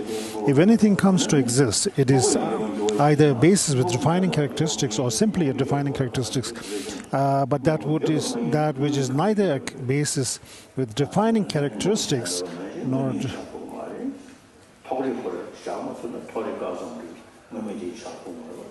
So, his Honor says, if you cannot sort of establish, sort of obstruction and touch, then you cannot establish its sort of inherent nature or something like that. Page 44. Objection. But things surely exist. What is that? Why is that? Because non-things exist. You have said that a basis with defining characteristics and the defining characteristics themselves do not exist. But this was said with reference to things. Therefore, since anything references in the statement things of any type do not exist, does exist, does things exist because non-things exist? Response. Well said. If non-things exist, then also things would exist. How could things exist? Things exist since non-things do not exist. In what way? The Master says, if a thing does not exist with respect to what it be a non-thing, previously it was said, no thing whatsoever exists separate from a basis with characteristics or the characteristics themselves. If that does not exist, you should investigate how it could be your non-thing. Page 45. As such, it is the non-thing of a thing. And if a thing does not exist with respect to what would be a non-thing, that being so, non-thing do not exist because things do not exist. Objection, there are those who understand things and non-things, and those who investigate things and non-things. Since such beings exist, things and non-things are properly established. Response. Things and non-things have contradictory properties. Who then understands things and non-things? Contradictory phenomena refer to opposing phenomena. For contradictory phenomena to those things and non-things are contradictory phenomena regarding things and non-things. What are the contradictory phenomena to those things and non-things? They are those that are not things.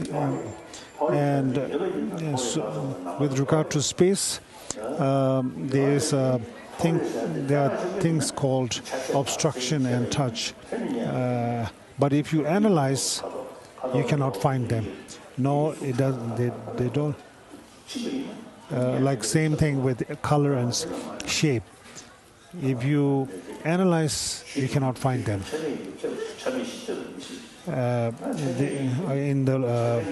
It is said that if the thing exists, it has parts, and there's nothing that has that is no parts. So page 45 in the center. Therefore, space is not a thing, nor a non-thing, nor a basis with characteristics, nor a characteristic itself. Therefore, it is this investigated neither a basis with characteristics, and the characteristics of themselves do not exist, nor things that are other than a basis with characteristics, and characteristics themselves exist. If things do not exist, then non-things do not exist. Therefore, space is not a thing. Also, it is not a non-thing. It is not a basis with characteristics, nor even a characteristics itself. In that case, if anything is called space, called space existed, it would not be different from those four, since even those four do not exist. Therefore, space is non-existent. The other five elements are also are the same as space. So space, same as space means they are the same as space. They are the same as space. For what space is investigated, it is not a thing. It is not a non-thing. It is not a basis with characteristics. It's not a non-characteristics itself. Therefore, so-called space is none of these. So too, any of the five aggregate elements, such as earth, are not things. They are not non-things. They are not a basis with characteristics, and they are not characteristics themselves. Page 46. Since things have neither existed, therefore elements do not. So if we don't analyze and just take things as they appear, like for example, life from past life to this life and this life to, so we consider it is.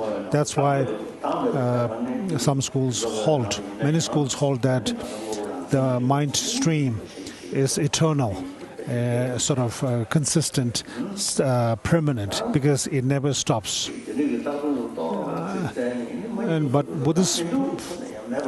But in Buddhist tradition, we are also faced the same question, but the answer differs. The mind stream does continue forever, but it is inherently empty. And an independent, dependent origination, mind stream continues. A relative.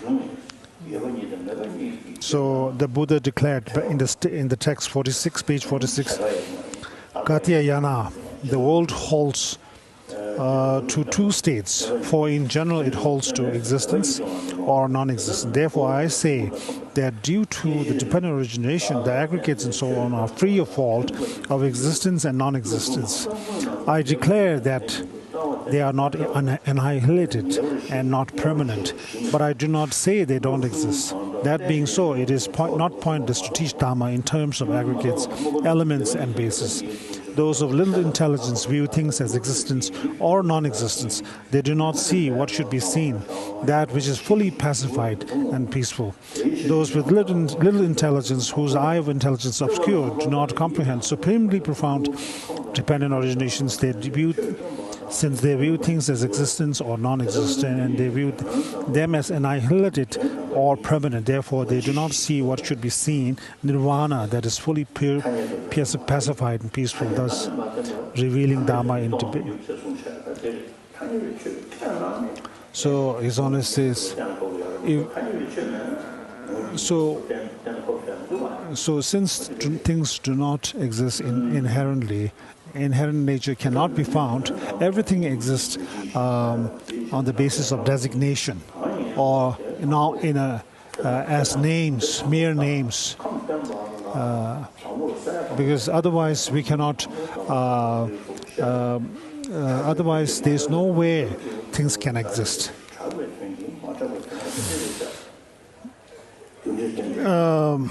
Okay, page 48, chapter 6.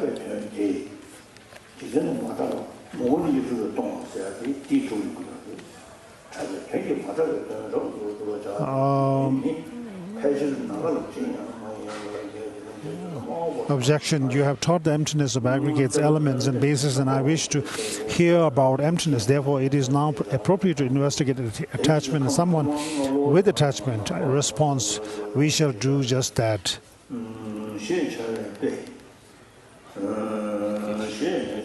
Callis. Please, the Gomadigi. Aranga Togo Naske.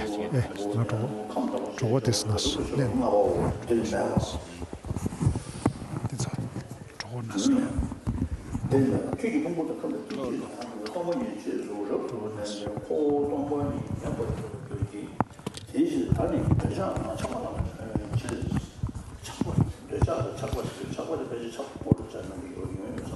We're on chapter 6.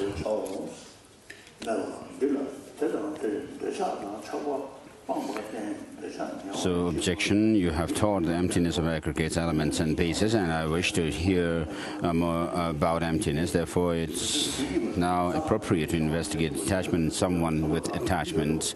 Response, we shall do just that. And so, with regard to attachment, so which is the emotion, and then the person who is obsessed with that is called the one with attachment. The refutation of attachment and someone with attachment has been taught in various contexts, and so again here the logic that is used earlier with regard to action agent and the acted upon object, that same logic applies. Also the logic that fully pacifies attachment has been taught, but if they do not exist, then it is logical to teach the reasoning that fully pacifies them. If you are not bitten by a snake, mantra and medicine are not are of no use. That being so, attachment and someone with attachment exists. Response, attachment and someone with attachment are impossible. In what way? The master declares, if prior to attachment, someone with attachment is without attachment, attachment with would exist in dependence on that. If someone with attachment exists, then attachment exists. If prior to there being attachment, someone with attachment transforms from being without attachment to being attachment, then attachment would come to exist in dependence on that person having attachment. Why is that? If someone with attachment exists, then attachment exists. Thus, if someone with attachment exists, it would be tenable to say this also is his attachment. If someone is with attachment did not exist, then whose attachment would it be? Thus, since attachment is untenable when there is no basis with attachment, then therefore attachment is untenable if someone with attachment does not exist. If someone with, so then the critic, if someone with attachment exists, attachment exists. And the response, even if someone with attachment exists, how would attachment come to be? But even for you, if someone with attachment exists, how would attachment itself come to be?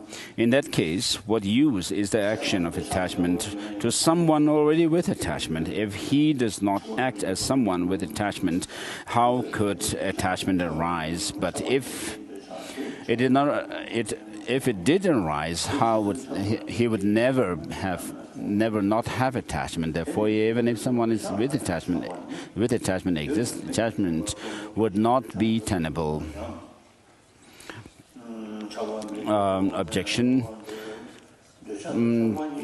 First, someone with attachment exists, and since someone with attachment would not arise if there were no attachment is fully established. So between the person with attachment and the attachment,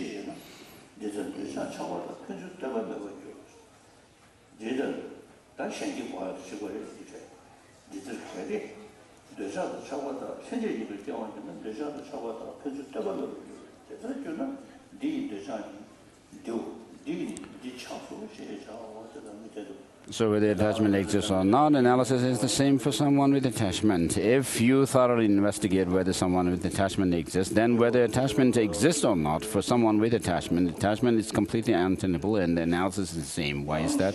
If prior to someone with attachment exists for someone without attachment, someone with attachment would exist in dependence on that. If attachment exists, then someone with attachment exists. If prior to there being someone with attachment transforms someone without attachment into someone with attachment, then someone with attachment would exist independent on that. Why is that? If attachment exists, then someone with attachment exists. But thus, if attachment exists, it would be tenable to say that this is someone with attachment. If attachment did not exist, how would he become someone with attachment? If he's a person without attachment,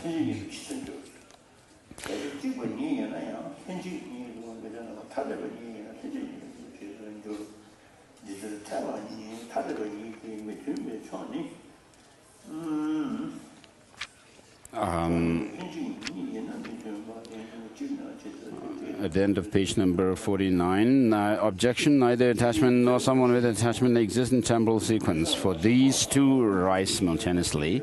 Response, it is not that attachment and someone with attachment arise simultaneously. It is not tenable that attachment and someone with attachment arise simultaneously. Why is that? For then attachment and someone with attachment would be mutually independent.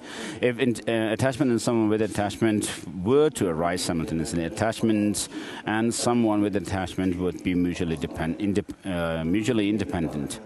If that were so, it would not be tenable to say this is his attachment, and due to this he is someone with attachment. If these expressions do not exist, then attachment would not be tenable, and also someone with attachment would not be tenable. Thus, if attachment is that which excites someone with attachment, and someone with attachment is one who is excited by attachment, then it is tenable that they are simultaneously arisen states which are mutually independent. Therefore, it is illogical that attachment and someone with attachment arise simultaneously. Moreover, the attachment and someone with attachment that is said by you to be coexistent as either the same or different is in this regard. It says, a single thing is not coexistent. First, if something is single, it is not tenable that it is coexistent. Why is that? It is not coexistent with itself. Here, that called a single ox is just one thing and refers to one ox. But how could that single ox be coexistent with just that single ox itself? Therefore, if something is a single thing, being coexistent is untenable. Objection but if they are different, they would be coexistent. Response, but how could they be coexistent if they are different? If it is untenable, there is something which is single, which is a single thing is coexistent. How could different things be coexistent? Thus, if different things that are incompatible are coexistent, then how could those two incompatible states exist together as one? Therefore, even though they are indifferent, it is not tenable, they are coexistent. But even if you consider this to be untenable, but consider attachment and someone with attachment to be coexistent, then we shall also respond to this. If a single thing were coexistent, it would be coexistent even without a companion. If different things were coexistent, they would be coexistent even without a companion.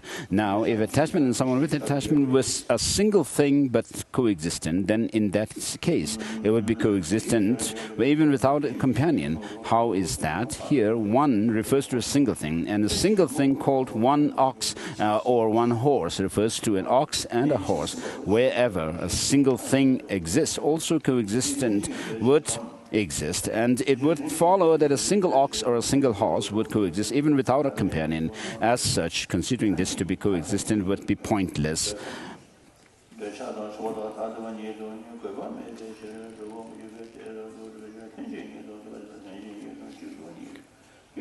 Objection, difference does not exist in oxen, nor does it exist in horses, but coexistence exists for both. Just as union is a shared general result of both. But if difference exists for each and difference is twofold, then things would exist separately without mutual dependence. But this is unacceptable. Therefore, difference exists in two things that coexist. Response: if different things were coexistent, what about attachment and someone with attachment? If they were established as different, these two would be coexistent. Indeed, difference exists between two things. But if you imagine that two different things exist that are coexistent, then in that case, what is established with regard to attachment and someone with attachment, when you imagine it to be so, those two would surely be established as different. If that is the case, those two should be considered to be coexistent because they are established as different things. If attachment and someone with attachment were in fact established as different things, what is the point considering these two to be coexistent? The term in fact, it means definitely. So simultaneity or non-simultaneity cannot be talked about if things were to have any intrinsic independent existence. So, but if you think that attachment and someone with attachment are in fact established as different things, then what is the point of weighing considering these two to be coexistent things for when they are established as different things? You already assume them to be coexistent things, however, attachment and so forth. So this completes the 6th chapter called Examination of the Attachment and Someone with Attachment.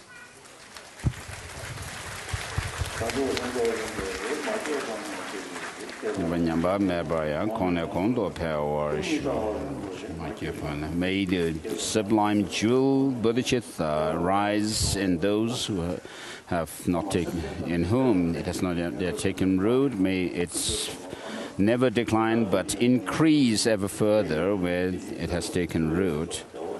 So Zimbabwe, Keji Samyan, Pepper, Maguchi, Tembacho, Kawa Pamakin, and then Yingwoods and Druba, the Tauga Shingi, Pepper, Gunyam, number Chiban, Yinsen Tower, Lazan Tapet, Sandawang, Chicken, the Lake then Abolo, Sumeja, Yawa Meba, Tauto, Troche, Show.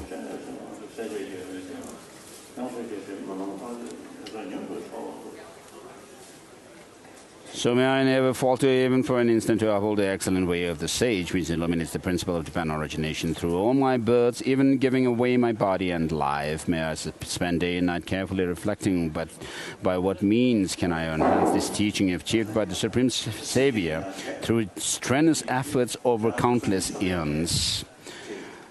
So tomorrow we will do the bodhicitta generation of bodhicitta ceremony, and therefore before you come here in the morning, it would be good to at least go over this principle of altruism. And we talk about all sentient beings, but all sentient beings within this galaxy called the Milky Way, for example, is infinite. And similarly, I mean, and therefore, the number of sentient beings is rather infinite throughout the universe. But practically, to whom we can do something to help them achieve happiness and overcome suffering are those of the 7 billion human beings and beings on this planet. And of course, amongst the beings of this planet, Earth, there are those of the animals.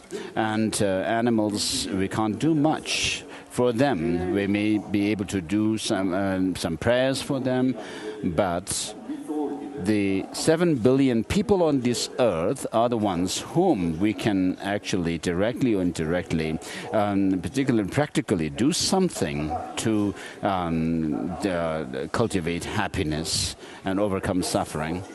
So, of course, you need to put some effort, you need to find means by which you may be able to serve others infinitely, effortlessly, and therefore you should have this determination to become a fully enlightened being, a Buddha, for the benefit of all sentient beings. So if you have Bodhisattvacharya Avatara, of the Guide to the Bodhisattva Way of Life, you should go over the first chapter and then the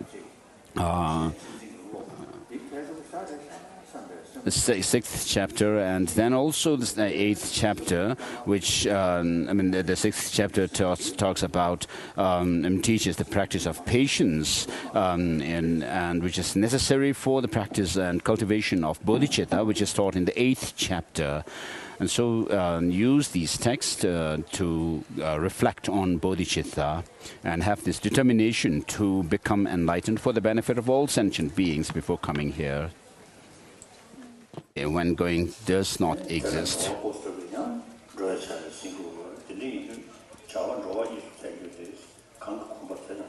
So when you talk about going or gone, you have to talk in relation to an actor, the one who goes, and therefore this would also be there would be logical fallacy.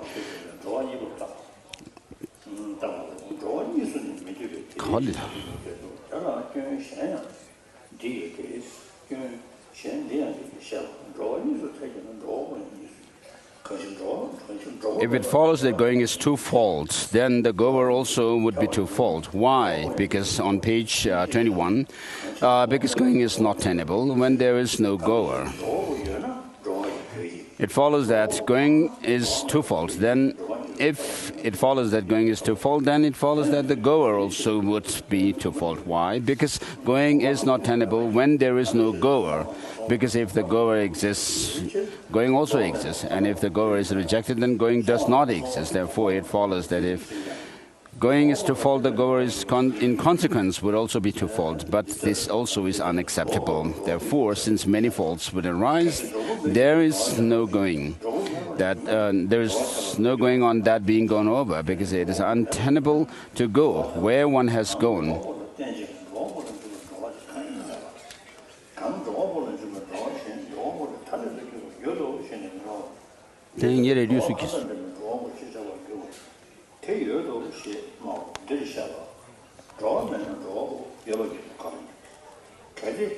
If there were no goer, going would not be tenable. It has already been demonstrated that if there were no goer, going would not be tenable. But if going were not tenable, since there were no goer, what going would depend on the goer, and what going would pertain to the goer. An objection: we do not say that there is another going that pertains to the goer.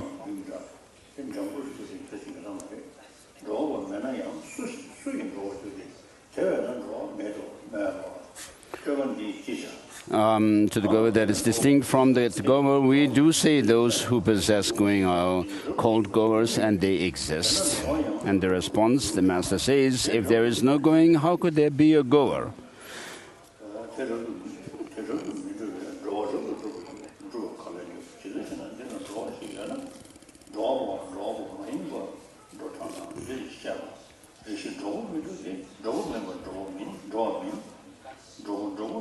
So objection, and then the response, and then the verse after that. Therefore, the goes is not established. Why? Because it is untenable.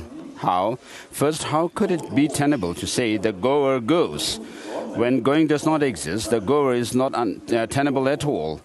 When it is said the goer goes, just a single action of going exists. Since that action of going is clearly connected with goes, the goer is not connected with going. Thus, it follows that goer is merely a name, just like the names of Buddha and Chaitra, but this also is not acceptable. Therefore, when going does not exist and the goer is not tenable at all, at that time, how could it be tenable to say the goer goes? The master gives a further response: for any who take the position that the goer goes, it follows he is a goer without going, because you assert the goer goes. You may think it is unsuitable for any to take this position, for such a fault would arise, and you may think a goer goes since he possesses going. But since the term goer is clearly connected with the action, it follows action of going, it follows he is goer without going. And because you assert the goer goes, then it follows that this would mean the goer without going. But this is untenable, for how could one who goes be without going? But if you think it is unsuitable that such a fault arises, you assert that both the goer and the goes possess going, then also this error arises. And it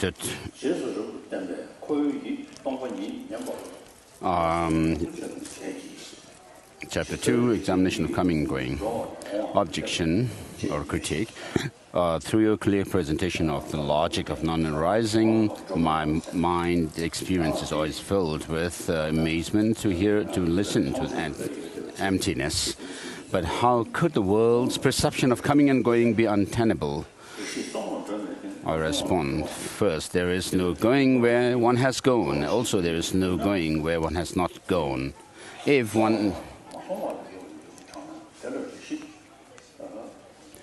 So if going existed, then the question that arises is whether going exists where one has gone or where one has not gone. Then first, there is no going where one has gone, because the action of going is already past. So when you try to analyze going or the gone and so forth, in this way you cannot find anything. Also, there is no going where one has not gone, because the action of going has not yet commenced. And then a critique. It is just so. Indeed, going does not exist where one has already gone and where one has not yet gone. However, going exists on that being gone over. And the response, apart from where one has gone and where one has not gone, there's being gone over is unintelligible or cannot be conceived. Apart from where one has gone and where one has not gone, how can that being gone over exist? This is an unintelligible. How? Stating this is unintelligible is tantamount to stating it is untenable since it is not apprehended. Thus, apart from where one has gone and where one has gone, that being gone over is not apprehended at all, and thus it is untenable. Therefore, going does not exist, since that being gone over does not exist in the least.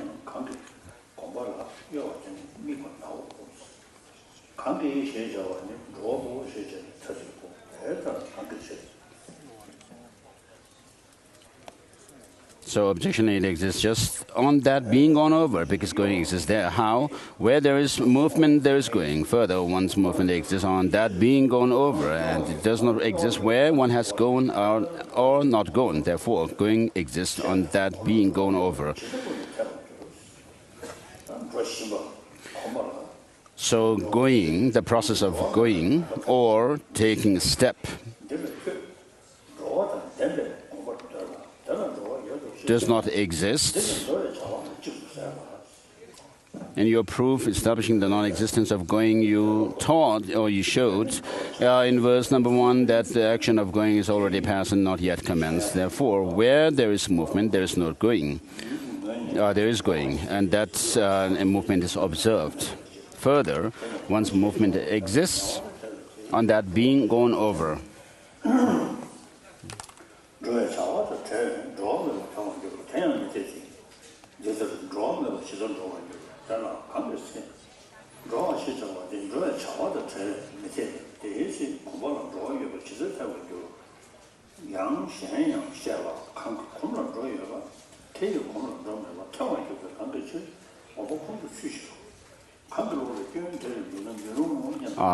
How could it be tenable that there is going on that being gone over?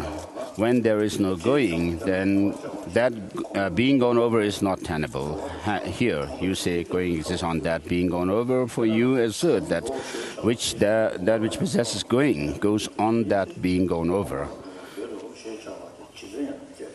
But the action of going constitutes a single action, and since for you the action of going is connected with that being gone over, therefore it follows there is no going when going is not connected with the action of going.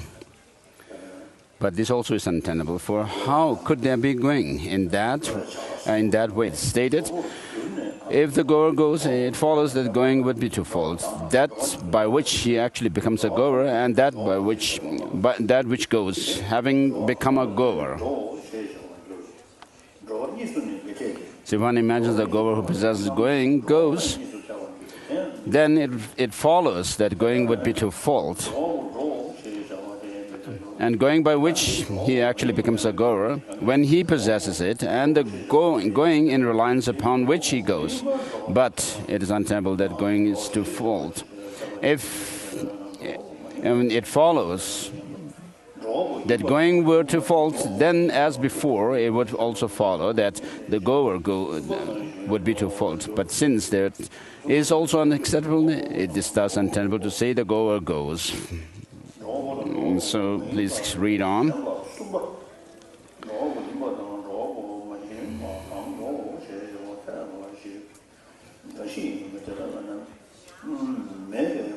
With third person other than the goer or non-goer goes. Therefore, how could it be untenable that third person that is other than the goer, non-goer, or the goer and or non-goer goes?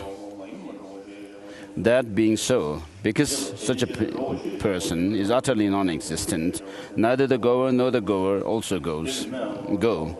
Thus, because of that, it is untenable to say the goer, the non-goer, the goer, and the non-goer go. Therefore, to say he goes is not actually established. If that referred to in the statement the goer does not exist, he goes does not exist, how could going be actually established? So the reasonings that are the process of reasoning basically are same.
So are you walking about while rising into the sky? At that time, before the commencement of going, there is no commencement of going on that being gone over and where one has gone. At that time, while resting before the commencement of going, there is no commencement of going on that being gone over or where one has gone as well. If there is no commencement of going, how could there be one who possesses going on that being gone over? If one who possesses going does not exist, how could there be going that has been completed? And then the critic, where one has not gone exists, for there is a commencement of going.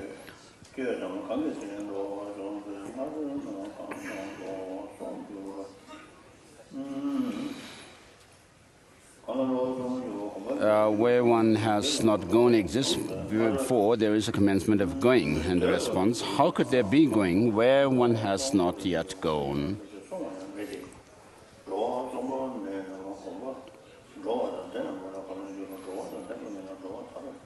Here, any place where one is resting and not yet moving, demarcates where one has not yet gone, for one has not commenced to go there yet, when we're meeting others. And so similarly, it is the case with the practice of morality,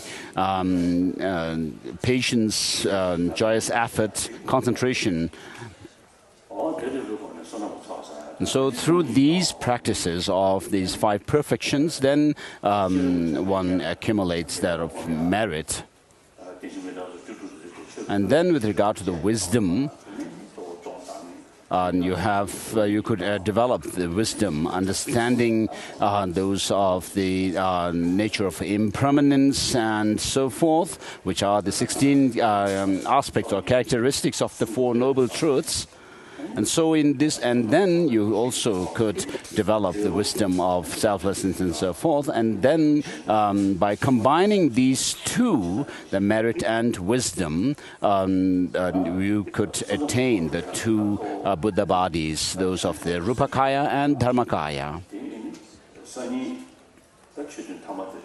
So tomorrow is our final day of the teaching this time, and therefore we'll do the bodhicitta ceremony as well, based on ritual. And so today we'll continue with the teaching of Buddhapalita, where we left yesterday. We are on chapter number 2, page 19 in English.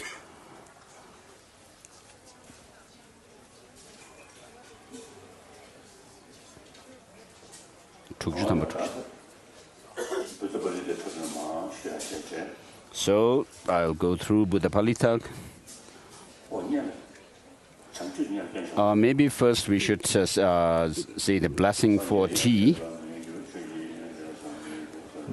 Inconceivable is the qualities of the Buddha, inconceivable the qualities of Dharma, and inconceivable are the Sangha.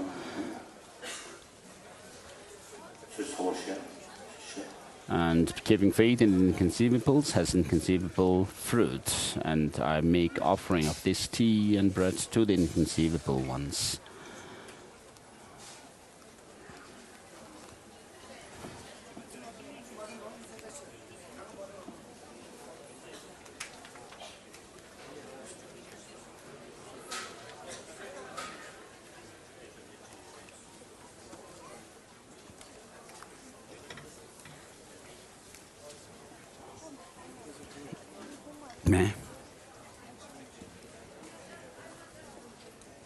What's This is from Todd for you. Oh. Is it? Distilled coffee. Distilled what? Coffee.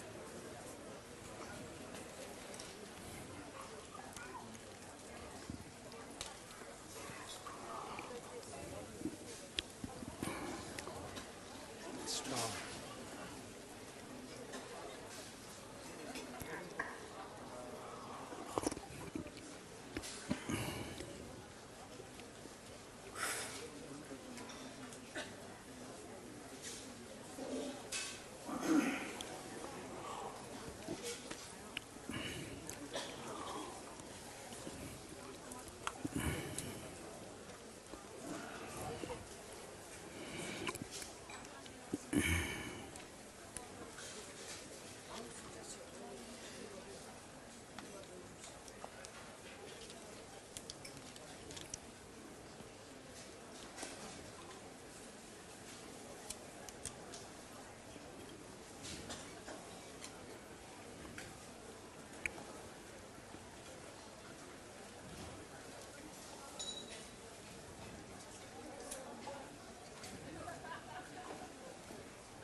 So chapter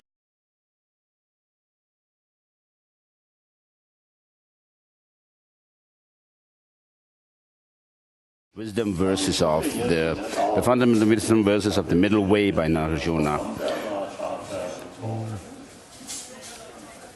And then homage to the Gautama, who moved by his compassion toward the sacred Dharma to rid us of all views.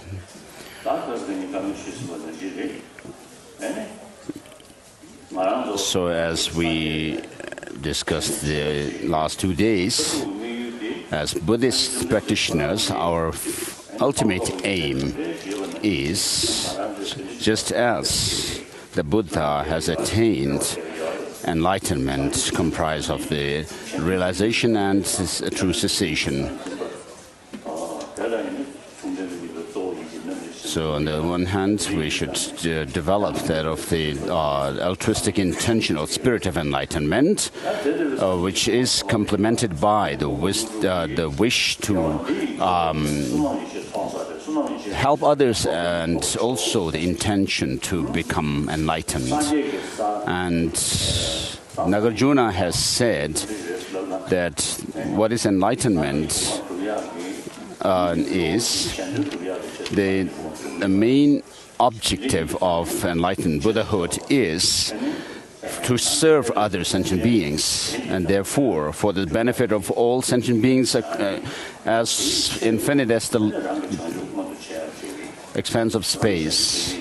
In order to serve them, you intend to become a fully enlightened being, to reach that enlightenment. And in order to reach it, of course, within that Buddhahood, you have the form body for serving others, and then there is the Dharmakaya, which fulfills one's own interests. And so these two holy bodies, the Buddha form body and the Dharma body, arise from the accumulation of merit and accumulation of method, and so these two are the means to attain those two Buddha bodies, merit and wisdom.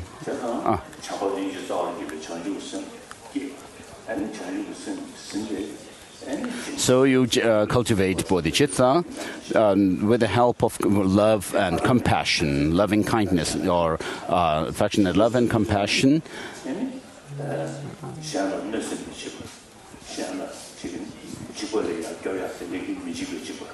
So, accordingly, having generated bodhicitta, then you also engage in the bodhisattva practices comprising of the 6 perfections, such as generosity. And within that generosity, practice of generosity, you have the generosity of giving material things and giving social service, and also helping people in danger, so saving others from danger, which is termed as giving fearlessness. And then there's giving of dharma. It doesn't mean that you go around give teaching to people as such, but in order to help others to develop wisdom, which sees things, what is right from wrong, you should have the intention to cultivate it, and then also aspire to share it with others. And then, therefore, through one's practice of generosity, what you reach is that a perfection of giving or generosity. Of course, at this stage, we cannot have that perfection of giving as such. But as much as we can, we should think of helping and benefiting